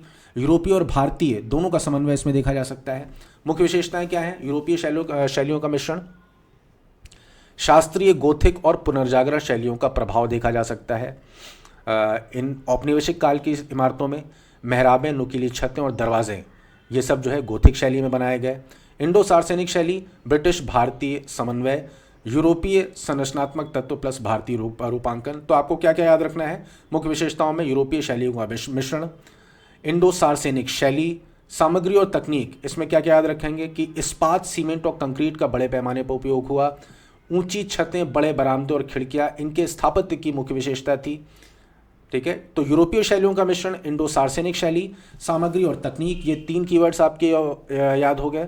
उसके बाद अगला है नई शहरी योजना। इन्होंने नए तरह के शहरी अर्बन टाउन प्लानिंग को इन्होंने नए सिरे से स्टार्ट किया। उसमें आप लिखेंगे सरकारी भवन, रेलवे स्टेशन, डाकघर, ये सब बिल्कुल नई औपनिवेशिक स्थापत्य कला के आधार पर बनाए गए। नई दिल्ली, जो न्यू दिल्ली है, उसका लुटियंस दिल्ली जिसको बोलते हैं, उसका पूरा का पूरा निर्माण जो है इसी औपनिवेशिक स्थापत्य कला के आधार पर हुआ है। तो नई दिल्ली का निर्माण लुटियंस और बेकर, इन 2 स्थापत्यकारों के आप नाम भी लिख लेंगे तो आपका उत्तर बहुत बढ़िया हो जाएगा। निष्कर्ष में आप क्या लिखेंगे? औपनिवेशिक सत्ता, भारतीय विरासत का संयोजन, आधुनिक शहरी वास्तुकला की नींव। तो एक बार वीडियो को पॉज करिए और इन सारे कीवर्ड्स को 2-3 बार मन में दोहराइए, बोल के दोहराइए, लिख के दोहराइए, जैसे भी करके दोहराइए, याद करिए इनको। आपको सारे कीवर्ड्स याद होने चाहिए। मैं बार बार इसी बात पर सबसे ज़्यादा एम्फेसाइज कर रहा हूँ। चलिए अब इनके एक्सटेंशन देख लेते हैं। इन कीवर्ड्स को सेंटेंसेस या वाक्यों में कैसे कन्वर्ट करेंगे वो देख लेते हैं। एक छोटा सा संक्षिप्त लेकिन impactful, brief but impactful introduction. Bharat में औपनिवेशिक वास्तुकला का विकास 17वीं शताब्दी से 20वीं शताब्दी के मध्य यूरोपीय शक्तियों यानी पुर्तगाली, डच, फ्रेंच और विशेष रूप से ब्रिटिश के आगमन और शासन के साथ हुआ। तो आपको औपनिवेशिक वास्तुकला के शुरुआती जिन्होंने इसको स्टार्ट किया उनका आपको नाम लेना है, पुर्तगाली, डच, फ्रेंच और ब्रिटिश। इसका उद्देश्य अपनी सत्ता और श्रेष्ठता को प्रदर्शित करना था। प्रमुख विशेषताएं क्या हैं? यूरोपीय शैलियों का मिश्रण है। इस वास्तुकला पर मुख्य रूप से शास्त्रीय शैलियों जैसे ग्रीक और रोमन, शास्त्रीय शैलियों में कौन सा आता है? ग्रीक और रोमन। इसके अलावा गोथिक शैली और पुनर्जागरण शैलियों का प्रभाव था। तो गोथिक शैली क्या है? ये शैली अगर आप थोड़ा सा इस पर रिसर्च करेंगे तो आपको पता चलेगा। गोथिक शैली, अभी आपके पास टाइम नहीं, मैं उसको ऐसे ही बता देता हूँ आपको बहुत ब्रीफ में, कि गोथिक शैली दरअसल 12वीं से 16वीं शताब्दी के बीच फ्रांस में ये शैली इस स्थापत्य शैली का जन्म हुआ और यहाँ से ये पूरे विश्व, पूरे यूरोप में फैली। तो बेसिकली भारत की जो औपनिवेशिक स्थापत्य कला थी उस पर इन चीज़ों का प्रभाव था। ग्रीक, रोमन, गोथिक और पुनर्जागरण काल में यूरोप में जिस तरह के निर्माण कार्य हुए उन सब शैलियों का प्रभाव भारत की औपनिवेशिक शैली पर पड़ा। गौथिक शैली 19वीं शताब्दी में ऊंचे मेहराबें, नुकीली छतें और बड़े दरवाजे बनाए गौथिक शैली के अंतर्गत थी। जैसे छत्रपति शिवाजी महाराज टर्मिनस मुंबई, अगर आप इसका नाम ले लेते हैं तो बड़ी अच्छी बात है, एक का भी नाम लेने का काम हो जाएगा। जो उसको क्या बोलते हैं, छत्रपति शिवाजी टर्मिनल, हाँ, इसको अगर आप नाम ले लेते तो बढ़िया आपका आंसर जो है स्टैंड आउट करेगा। नेक्स्ट है आपका इंडो सार्सेनिक शैली, या ब्रिटिश और भारतीय शैलियों का एक अनूठा समन्वय था जो 19वीं शताब्दी के अंत में लोकप्रिय हुआ। इसमें यूरोपीय संरचनात्मक तत्वों जैसे इस्पात का उपयोग, यूरोपीय संरचनात्मक या यूरोपीय स्थापत्य में इस्पात का उपयोग सबसे प्रमुख है। तो अगर भारतीय औपनिवेशिक स्थापत्य को देखा जाए तो उसमें यूरोपीय संरचनात्मक तत्वों का बहुत प्रभाव मिलता है। इस्पात का धड़ल्ले से इस्तेमाल हुआ है, बड़े पैमाने पर उपयोग हुआ है, के साथ भारतीय रूपांकन, गुंबद, छतरियां, जालियां, मेहराब, इन दोनों का मिश्रण हुआ। अब इन दोनों का मिश्रित रूप आप देख सकते हैं विक्टोरिया मेमोरियल कोलकाता में। तो अगर आप एग्जाम्पल देना चाहें तो विक्टोरिया मेमोरियल कोलकाता का एग्जाम्पल दे सकते हैं। इसके बाद अगला पॉइंट हमने क्या याद किया था, सामग्री और तकनीक। ब्रिटिश भारत शासन में इमारतों के निर्माण में ईंट, इस्पात और सीमेंट जैसी नई सामग्रियों और कंक्रीट तकनीक का बड़े पैमाने पर प्रयोग हुआ। भारत के गर्म और आर्द्र जलवायु के अनुकूल बनाने के लिए ऊंची छतें, बड़े बरामदे और खिड़कियां रखी गईं। अगर आप औपनिवेशिक काल की या जितनी अंग्रेज़ों के ज़माने की बिल्डिंग्स देखेंगे आप, उसमें बड़ी ऊंची छतें दिखती हैं, बहुत बड़े बड़े ओपन स्पेसेस, बड़े बरामदे और बड़ी ऊंची ऊंची खिड़कियां आप देखने को मिलेंगी आपको। और ये औपनिवेशिक काल के स्थापत्य की मुख्य विशेषताएं थीं।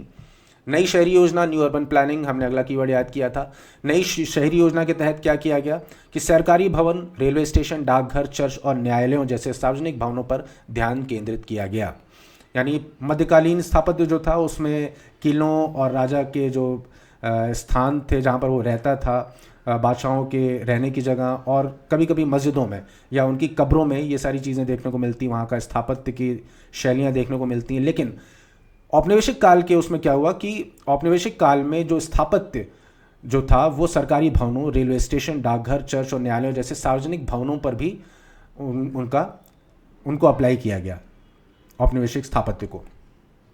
नई दिल्ली का निर्माण 1911 के बाद नियोजित शहरी वास्तुकला का चरम था, जिसे लुटियंस और बेकर द्वारा डिज़ाइन किया गया था, जिसमें शास्त्रीय स्तंभों और भारतीय छतरियों का समन्वय किया गया, जैसे राष्ट्रपति भवन।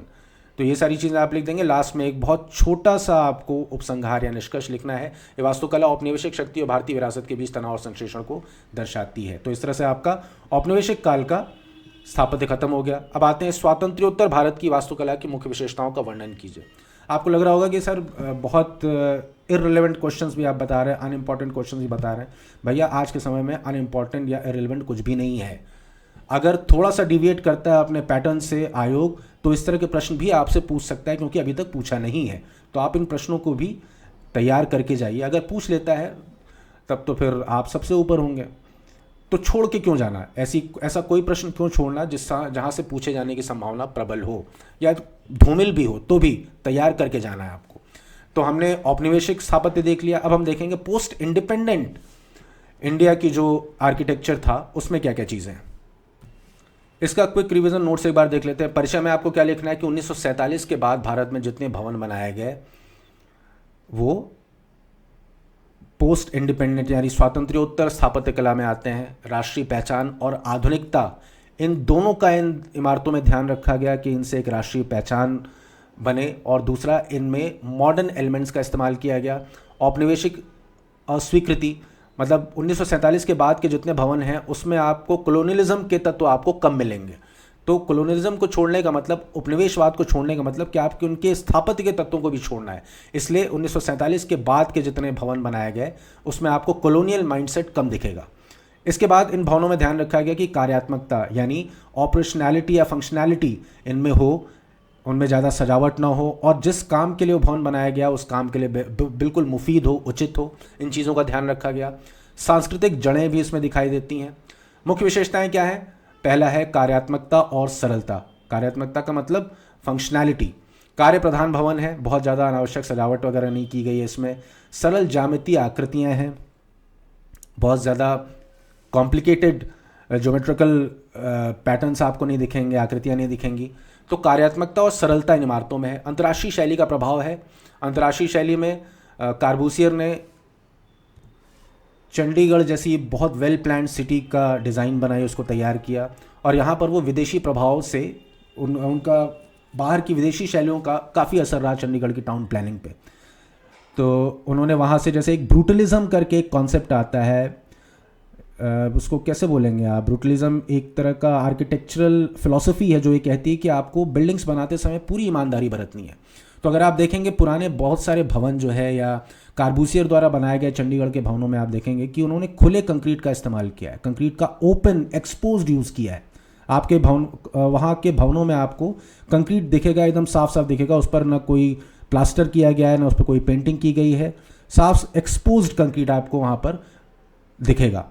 तो ये जो ब्रूटलिज्म था ये यूरोप में प्रचलित था और कार्बूसियर ने उसको यहाँ पर अप्लाई किया चंडीगढ़ की सिटी बनाते वक्त।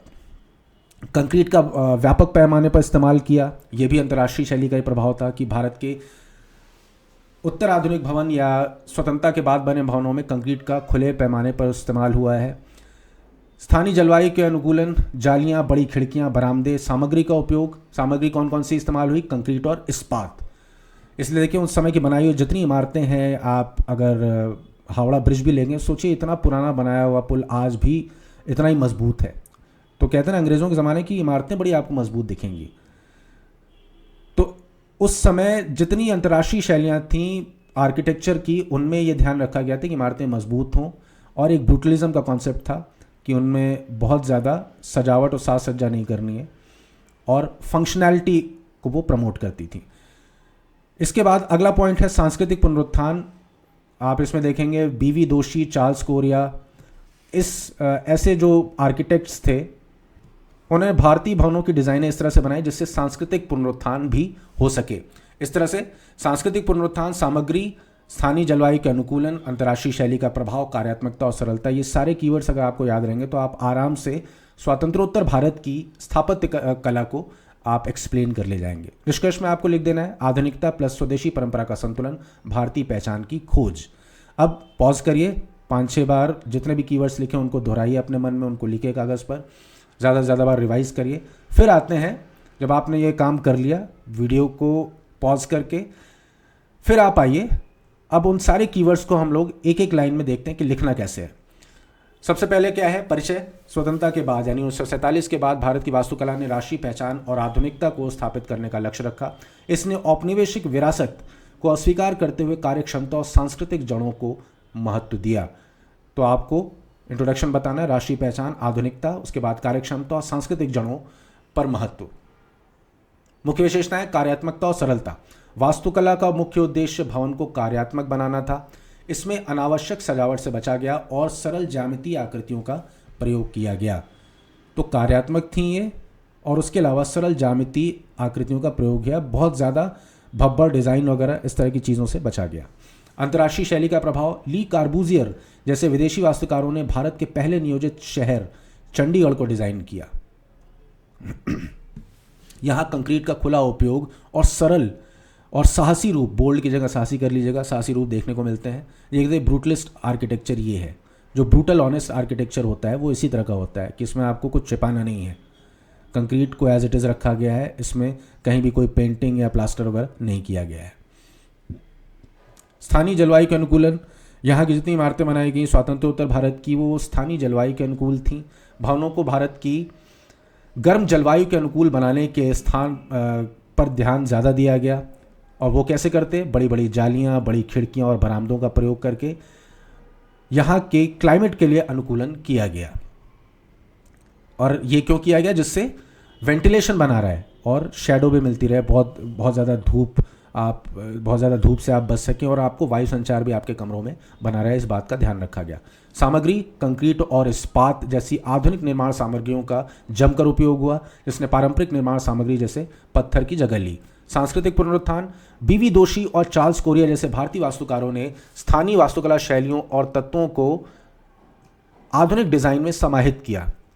उन्होंने जितना एक तरह का लोकलाइजेशन किया उन्होंने स्थापत्य का, जिससे वास्तुकला को एक भारतीय पहचान मिली, जैसे खुले आंगन, पारंपरिक मंडप, ये सारी चीज़ें उन्होंने भारतीय वास्तुकला के उत्तराधुनिक रूप में शामिल किया इन भारतीय वास्तुकारों ने।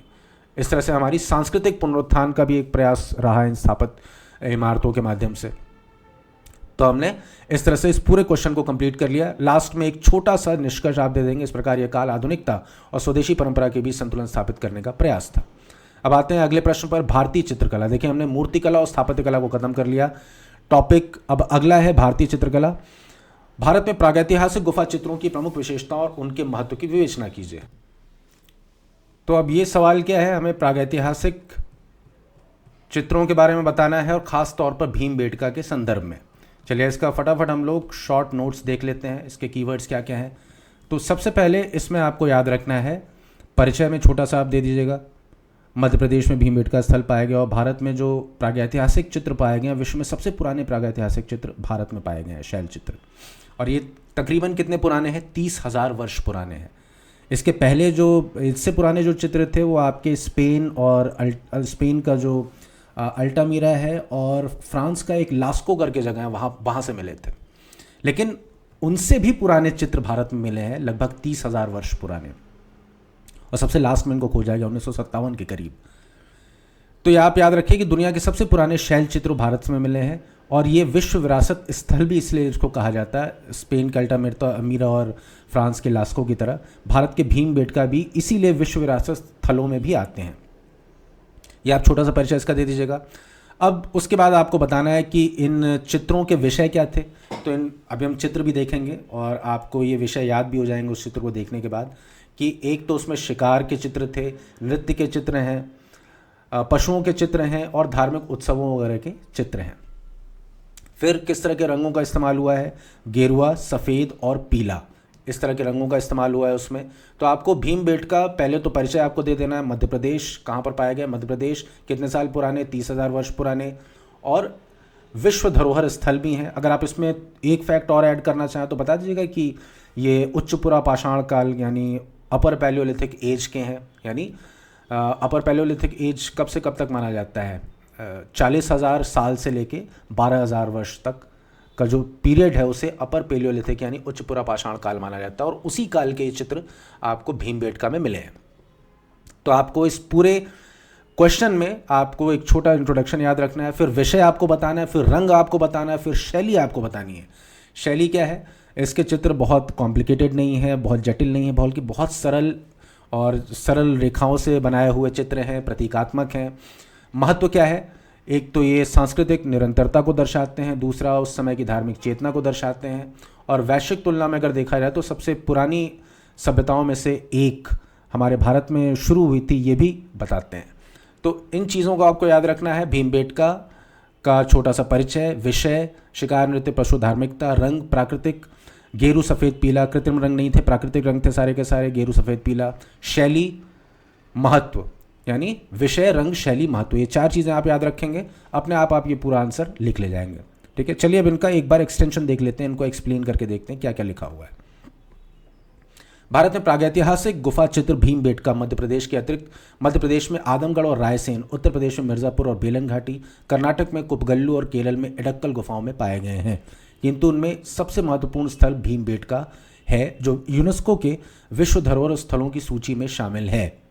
ठीक है, आप एक जगह 2 जगह का स्थान ले लीजिएगा। भारत में यूँ तो प्रागैतिहासिक चित्र बहुत स्थलों पर पाए गए, लेकिन सबसे महत्वपूर्ण कहाँ पर है, भीमबेटका, जो यूनेस्को के विश्व धरोहर स्थलों की सूची में शामिल है। ये सभी स्थल पुरापाषाण काल से लेकर मध्य पाषाण और नवपाषाण काल तक के चित्रों का संग्रह प्रस्तुत करते हैं। अब आते हैं चित्रों की प्रमुख विशेषताएं। आपने एक छोटा सा इम्पैक्टफुल इंट्रोडक्शन लिख दिया, उसके बाद आइए चित्रों की विशेषताओं में। इस इंट्रोडक्शन में आपको 2-3 पॉइंट्स भी अगर आप याद रख लिए, अगर आप इसका 50% या 40% भी रिटेन आपने कर लिया तो बहुत इम्पैक्टफुल होगा। तो कोशिश करिए इसके कीवर्ड्स को आप याद रखें। चित्रों की प्रमुख विशेषताएं क्या है, विषय वस्तु। इन चित्रों की विषय वस्तु अत्यंत विविधतापूर्ण है। इसमें मुख्य रूप से शिकार के दृश्य, जानवरों की आकृतियाँ हैं। इनकी विषय वस्तु क्या है, अभी आप चित्र देखेंगे तो आप खुद ही देखेंगे, एक तरफ शिकार हो रहा है, एक तरफ जानवरों की आकृतियाँ हैं, दूसरी तरफ कुछ धार्मिक उत्सव टाइप से लग रहा है, मानव जीवन की दैनिक गतिविधियाँ भी हैं, युद्ध है, नृत्य, ये सारी चीज़ें आपको उस चित्र में दिख जाएंगी। तो विषय क्या है इसके? शिकार के दृश्य, जानवरों की आकृतियाँ, युद्ध, नृत्य और सामूहिक उत्सवों का चित्रण। मानव जीवन की दैनिक गतिविधियों जैसे भोजन इकट्ठा करना और शहद निकालना भी इनमें दर्शाया गया है। तो इसकी विषय वस्तु ये आपको याद रखनी है कौन कौन सी है। शिकार के दृश्य, जानवरों की आकृतियाँ, युद्ध, नृत्य, दैनिक गतिविधियाँ, भोजन इकट्ठा करना इत्यादि। रंग और सामग्री क्या है? चित्रों में उपयोग किए रंग मुख्य रूप से प्राकृतिक खनिजों से बने हैं। सबसे ज़्यादा प्रचलित रंग जो है वो गेरू है, गेरुआ रंग, ऑकर, जिसे लोहे के ऑक्साइड से प्राप्त किया जाता था। इसके अलावा सफ़ेद रंग के लिए चूना पत्थर का प्रयोग हुआ है तथा साथ ही हरे तथा पीले रंग का भी सीमित उपयोग हुआ है। तो मुख्य कौन कौन से रंग हैं? गेरुआ, सफ़ेद, हरा तथा पीला। काल और शैली क्या है? अधिकांश चित्र मध्य पाषाण काल के माने जाते हैं। इस काल के चित्र अधिक गतिशील और जीवंत हैं। मध्य पाषाण काल के माने जाते हैं, लेकिन उच्च पुरा पाषाण काल के भी चित्र इसमें हैं। अधिकांश चित्र मध्य पाषाण काल के माने जाते हैं। इस काल के चित्र अधिक गतिशील और जीवंत हैं, जिनमें मानव आकृतियों को शिकार या नृत्य करते हुए दिखाया गया है। प्रारंभिक चित्रों में जानवरों की बड़ी स्थिर आकृतियां प्रमुख हैं, जबकि बाद के चित्रों में मानव आकृतियों का आकार छोटा हो गया और समूह में गतिविधियां दर्शाई गई हैं। आपको इतना सारा डिटेल में लिखने की ज़रूरत नहीं है, आप सिर्फ ये बता दीजिएगा कि काल क्या था। मध्य पाषाण काल के चित्र इसमें पाए गए हैं और अत्यधिक जीवंत और गतिशील हैं। मानव आकृतियों को शिकार या नृत्य करते हुए दिखाया गया है। कलात्मकता क्या है इसमें? आर्टिस्ट्री क्या है? चित्रों में सरल रेखा चित्रों में रंग भरे गए हैं। आकृतियां प्राय प्रतीकात्मक और ज्यामितीय हैं। बहुत कॉम्प्लिकेटेड चित्र नहीं है, प्रतीकात्मक हैं और सरल रेखा चित्रों में चित्रों को बनाया गया। ये देखिए चित्र, आप देखिए यहाँ पर ये पार्ट आप देखिए, यहाँ पर लग रहा है कि कई लोग मिलके किसी जानवर का शिकार कर रहे हैं, है ना। ये युद्ध का सीन लग रहा है यहाँ पर। तो इस तरह से दैनिक गतिविधियाँ जो होती थी उनके चित्र यहाँ पर मिलते हैं। युद्ध का दृश्य है, जानवरों का शिकार है, नृत्य है, उत्सव है, ये सारी चीज़ें आपको इन चित्रों में दिख जाएंगी। भीमबेटका का महत्व क्या है? भीमबेटका लगभग 30,000 वर्ष पुरानी चित्र परंपरा को संरक्षित करता है। यह स्थल सांस्कृतिक निरंतरता, आदिम मानव जीवन की दृश्य झलक और प्राचीन प्रतीक चिंतन का महत्वपूर्ण उदाहरण है। इसकी तुलना विश्व के अन्य प्रागैतिहासिक स्थलों जैसे लास्को और अल्तामिरा स्पेन से की जा सकती है। अगर ये दोनों वर्ड्स लिख दें तब तो बहुत ही बढ़िया है। हालांकि मुझे जहाँ तक लग रहा है भीमबेटका से रिलेटेड क्वेश्चन नहीं पूछेगा, आपसे पूछेगा सिंपल कि प्रागैतिहासिक काल के चित्र उस समय की मानव जीवन के बारे में क्या बताते हैं, वो उसको आप एक्सप्लेन करिए। तो आपको सिंपल बता देना है कि विषय वस्तु, रंग सामग्री, काल और शैली, कलात्मकता, ये सारे पॉइंट्स वहाँ पर डील कर देंगे कि विशेषताएं क्या क्या थी प्रागैतिहासिक चित्रों की। अगर सिर्फ ये पूछेगा कि मानव जीवन के बारे में क्या क्या बताते हैं तो वो अगले प्रश्न में हम देख लेते हैं। तो भीमबेटका से मुश्किल है कि सवाल पूछे, लेकिन ये ज़रूर पूछ सकता है कि प्रागैतिहासिक शैल चित्रों की विशेषताएं बताइए और किस तरह से मानव जीवन को चित्रित करते थे। चलिए अब अगले प्रश्न पर जाते हैं, वो है प्रागैतिहासिक चित्रों से हमें प्रारंभिक मानव जीवन और उनके अनुष्ठानों के बारे में क्या जानकारी मिलती है।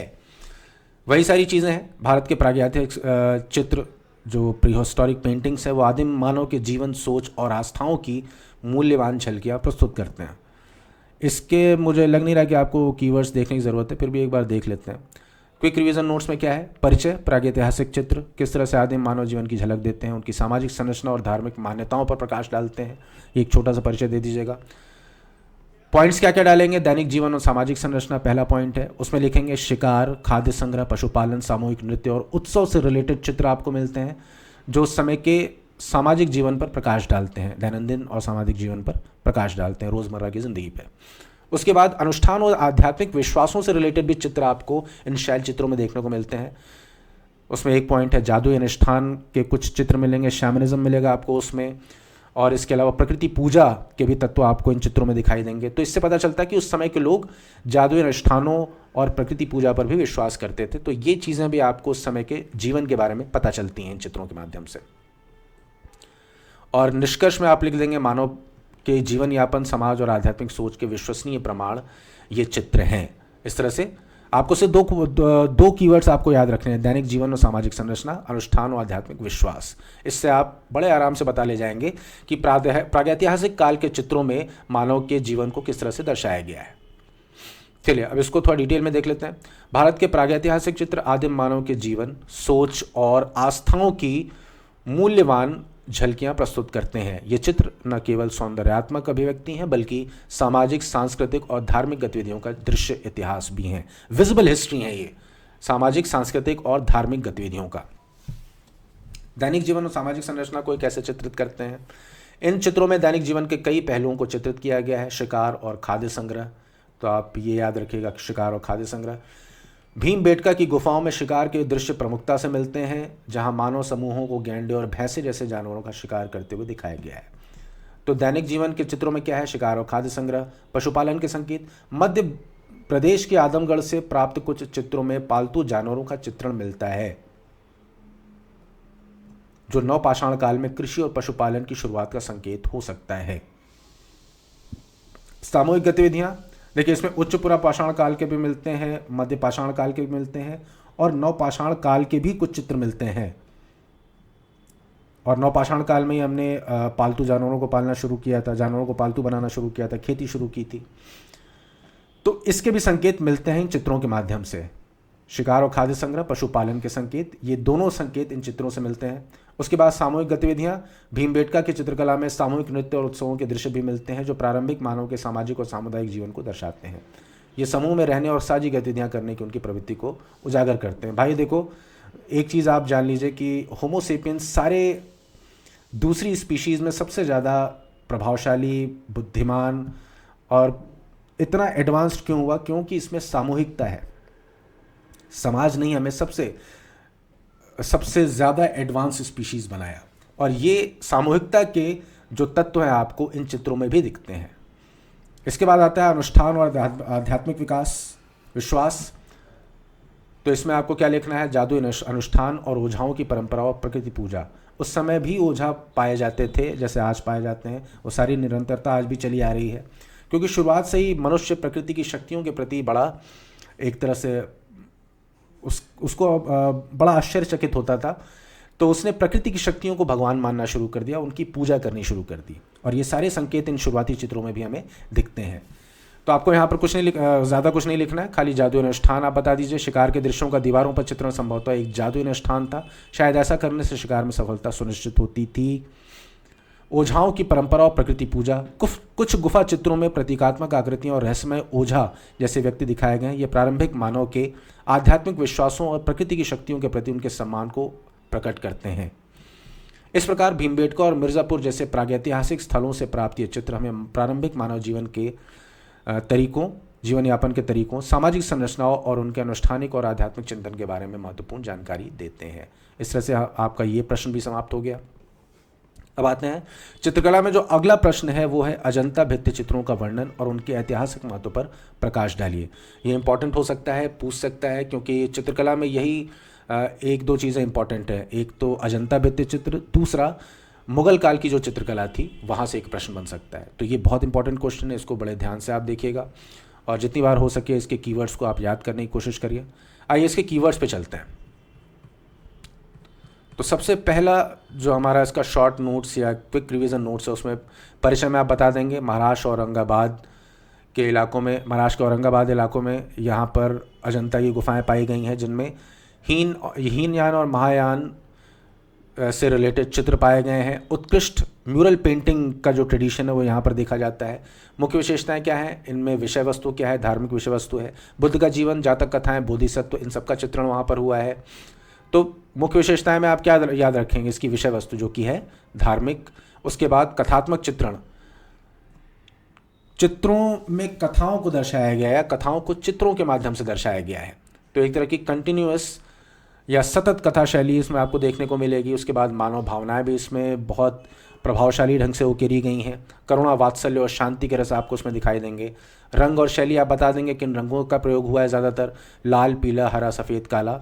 इनमें एक 3 डायमेंशनैलिटी भी आपको दिखेगी। लगता है कि चित्र जो है वो सरफेस से बाहर भी आ रहा है, वो दिखेंगे आपको कि 3D इमेजेस बनाई गई हैं। गहराई भी ये चित्रों में दिखती है। इसके अलावा अभिजात्य जीवन जो था, एलीट जो लाइफ थी समाज में उस समय, उसको भी यहाँ पर दर्शाया गया है। किसके ज़रिए? वस्त्र, आभूषण और महलों के दृश्यों के माध्यम से। ऐतिहासिक महत्व क्या है? क्लासिकल चित्र परंपरा है ये, शास्त्रीय चित्र परंपरा है, गुप्तकालीन समृद्धि को दर्शाती है ये।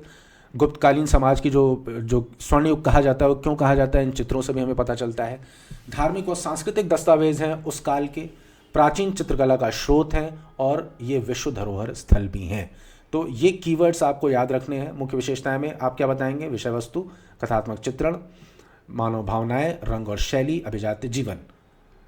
ये अगर आपको 6 कीवर्ड्स याद हो गए, 5 कीवर्ड्स याद हो गए, तो आप ये पूरी की पूरी अजंता की जो पेंटिंग्स है उनकी विशेषताओं के बारे में बड़े आप आराम से लिख लेंगे। ऐतिहासिक महत्व क्या है? क्लासिकल चित्र परंपरा, गुप्तकालीन समृद्धि, ये सब हमने बता दिया। निष्कर्ष में आपको लिखना संक्षिप्त सा कि भारतीय चित्रकला आध्यात्मिकता और सांस्कृतिक परंपरा का एक सर्वोच्च उदाहरण है ये अजंता के पेंटिंग्स या अजंता की चित्रकला। चलिए अब इसको एक्सप्लेन करके देखते हैं, एक एक वर्ड को एक्सटेंड करके देखते हैं, उनको लाइन में कैसे कन्वर्ट करना है। तो इंट्रोडक्शन इसका क्या रहेगा? अजंता गुफाएं महाराष्ट्र के औरंगाबाद जिले में स्थित हैं, जहाँ की गुफाएं बौद्ध धर्म की हीनयान तथा महायान शाखाओं से संबंधित हैं। इन गुफाओं में स्थित म्यूरल पेंटिंग्स यानी भित्ति चित्र प्राचीन भारतीय चित्रकला का अति उच्च उदाहरण है, सर्वोत्कृष्ट उदाहरण है। मुख्य विशेषताएं क्या है इनकी? धार्मिक विषय वस्तु। धार्मिक विषय वस्तु में क्या है? बुद्ध के जीवन, जातक कथाओं, बोधिसत्वों और ध्यान मग्न मुद्रा में बुद्ध को दर्शाते। तो इन चित्रों में आपको क्या मिलेंगे? बुद्ध के जीवन, जातक कथाएं और बोधिसत्वों की फोटोज मिलेंगी, पिक्चर्स मिलेंगी, और बुद्ध को ध्यान मग्न मुद्रा में भी दर्शाया गया है। कथात्मक चित्रण, चित्र एक सतत कथा की तरह दीवारों पर क्रमबद्ध रूप से बिखरे हुए हैं। मानव भावनाओं की अभिव्यक्ति, करुणा, वात्सल्य, पीड़ा, शांति आदि को अत्यंत सूक्ष्मता और सौंदर्य के साथ दर्शाया गया है। रंग और शैली, प्राकृतिक रंगों का प्रयोग हुआ है। लाल, पीला, हरा, सफेद, काला प्रमुख रंग।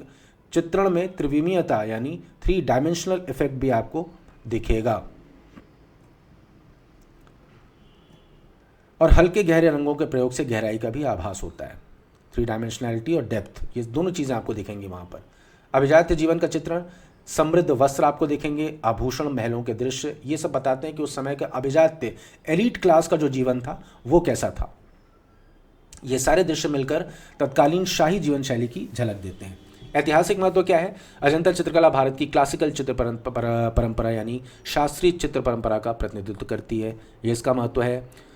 गुप्तकालीन सांस्कृतिक समृद्धि को दर्शाती है। भारतीय रंग कला, स्थापत्य और धार्मिक जीवन का विजिबल डॉक्यूमेंट है, दृश्य दस्तावेज है। भारत की प्राचीनतम चित्रकला शैलियों को समझने का प्रामाणिक स्रोत भी है ये। तो इस तरह से हमने इसकी मुख्य विशेषताएं देख ली, इसका महत्व देख लिया। भारत की प्राचीनतम शैलियों को समझने का प्रामाणिक स्रोत हमने देख लिया। लास्ट में यूनेस्को द्वारा इसे विश्व धरोहर के रूप में भी घोषित किया गया है, ये भी आप लिख देंगे तो इम्पैक्ट और बढ़ जाएगा एग्जामिनर पे। इस तरह से हमारा अजंता का ये क्वेश्चन खत्म होता है। अगले प्रश्न पर चलते हैं, जो हमारा आज का लास्ट अंतिम प्रश्न है। मुगल कालीन चित्रकला की मुख्य विशेषताओं का वर्णन कीजिए। और अगले प्रश्न पर बढ़ने से पहले अगर आप ये चित्र देख लेंगे, अजंता की वॉल पेंटिंग, अजंता की जो म्यूरल पेंटिंग का एक चित्र है, तो आपको काफ़ी कुछ चीज़ें याद रहेंगी कि उसमें क्या क्या लिखना है। चलिए अब अगले उस पर चलते हैं। मुगल चित्रकला की मुख्य विशेषताओं का वर्णन कीजिए।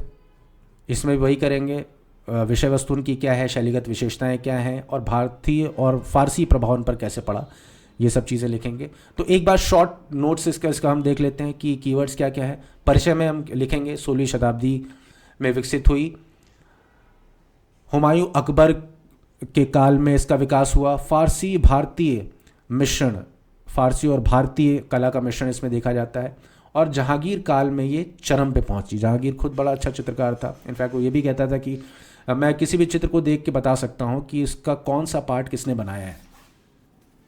चलिए अब इसकी मुख्य विशेषताओं पे आते हैं। आपको सिर्फ 3 कीवर्ड्स याद रखने हैं। पहला है विषय वस्तु, यानी इन चित्रों में इनका थीम क्या है, इनका सब्जेक्ट क्या है। दूसरा है शैलीगत विशेषताएं, और इनकी शैली क्या है आपको बताना है दूसरे कीवर्ड में। तीसरे कीवर्ड में आपको याद रखना है कि इस पर भारतीय और फारसी प्रभाव किस तरह से पड़ा। तो पहले में विषय वस्तु, दूसरे में शैली, तीसरे में प्रभाव। विषय वस्तु, शैली और प्रभाव, इसको 2-3 बार दोहरा लीजिए, आपको याद हो जाएगा कि आपको जो मुगल कालीन चित्रकला है उसमें कौन कौन से पॉइंट्स लिखने हैं। विषय वस्तु में क्या है? विषय वस्तु है आपकी दरबारी जीवन, व्यक्तिगत चित्र और प्रकृति चित्रण। ये तीनों आपको विषय मिलेंगे विषय वस्तु में। इन्हीं पर ज़्यादातर चित्र आधारित है। दरबारी जीवन का चित्रण किया गया है, व्यक्तिगत चित्र बनाए गए हैं बादशाहों के, और इसके अलावा प्रकृति का भी चित्रण आपको देखने को मिलता है। शैली इसकी क्या है? शैली है कि इसमें बारीक रेखाओं का और समृद्ध रंगों का प्रयोग किया गया है। त्रिविमीयता का अभाव है, इसमें आपको 3 डायमेंशनैलिटी नहीं मिलेगी, जबकि अजंता वाले चित्रों में आपको 3 डायमेंशनैलिटी मिल रही है। लग रहा है कि वो चित्र 3 डायमेंशनल छवियाँ, इमेज हैं जो एग्जिस्ट करती हैं। इस पर यहाँ पर क्या है, बॉर्डर पर जो अलंकरण है वो काफ़ी मिलेगा आपको, जो हाशिए पर जो अलंकरण है, सजावट जो है वो काफ़ी मिलेगी आपको मुगलकालीन चित्रों में। अगला है फारसी और भारतीय प्रभाव। प्रभाव किसका किसका पड़ा है? फारसी शैली का और भारतीय शैली का प्रभाव पड़ा है। फारसी शैली से क्या आया? चमकीले रंग, ब्राइट कलर्स, समतलता और सावधानी पूर्ण चित्रण, ये फारसी शैली के प्रभाव से ये तत्व शामिल हुए। उसके अलावा भारतीय शैली से जो तत्व आए वो क्या थे? इनमें आपको एक गत्यात्मकता मिलेगी, इन चित्रों में गहरे रंग आपको मिलेंगे और साथ में यथार्थवाद भी मिलेगा। निष्कर्ष, मुगल चित्रकला विशिष्ट लघु चित्र परंपरा है। पांडुलिपियों और एल्बमों में इसे संरक्षित किया गया है।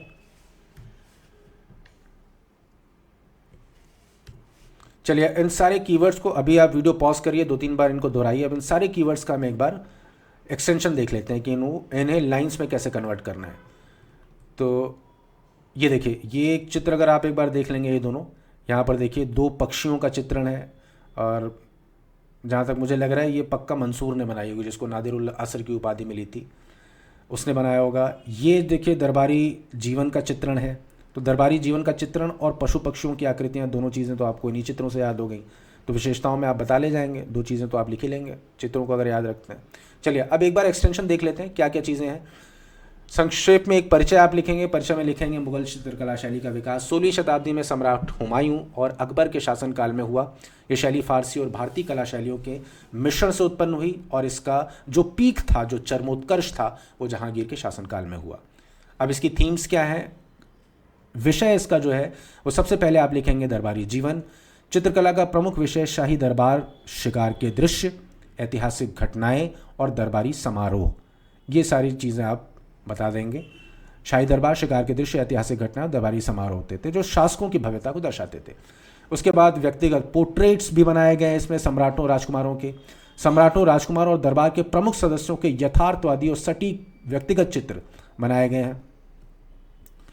इसके बाद प्रकृति चित्रण भी हुआ है। जहांगीर के शासन काल में पशु पक्षियों और वनस्पति का विस्तृत और वैज्ञानिक चित्रण किया गया, ये पॉइंट भी आप डाल देंगे। तो विषय वस्तु में क्या हो गया? दरबारी जीवन, व्यक्तिगत चित्र और प्रकृति चित्रण। अब आइए, शैलीगत विशेषताएं क्या हैं।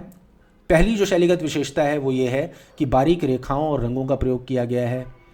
चित्रों में बहुत बारीक रेखाओं का प्रयोग और चमकीले तथा समृद्ध रंगों का उपयोग किया जाता था।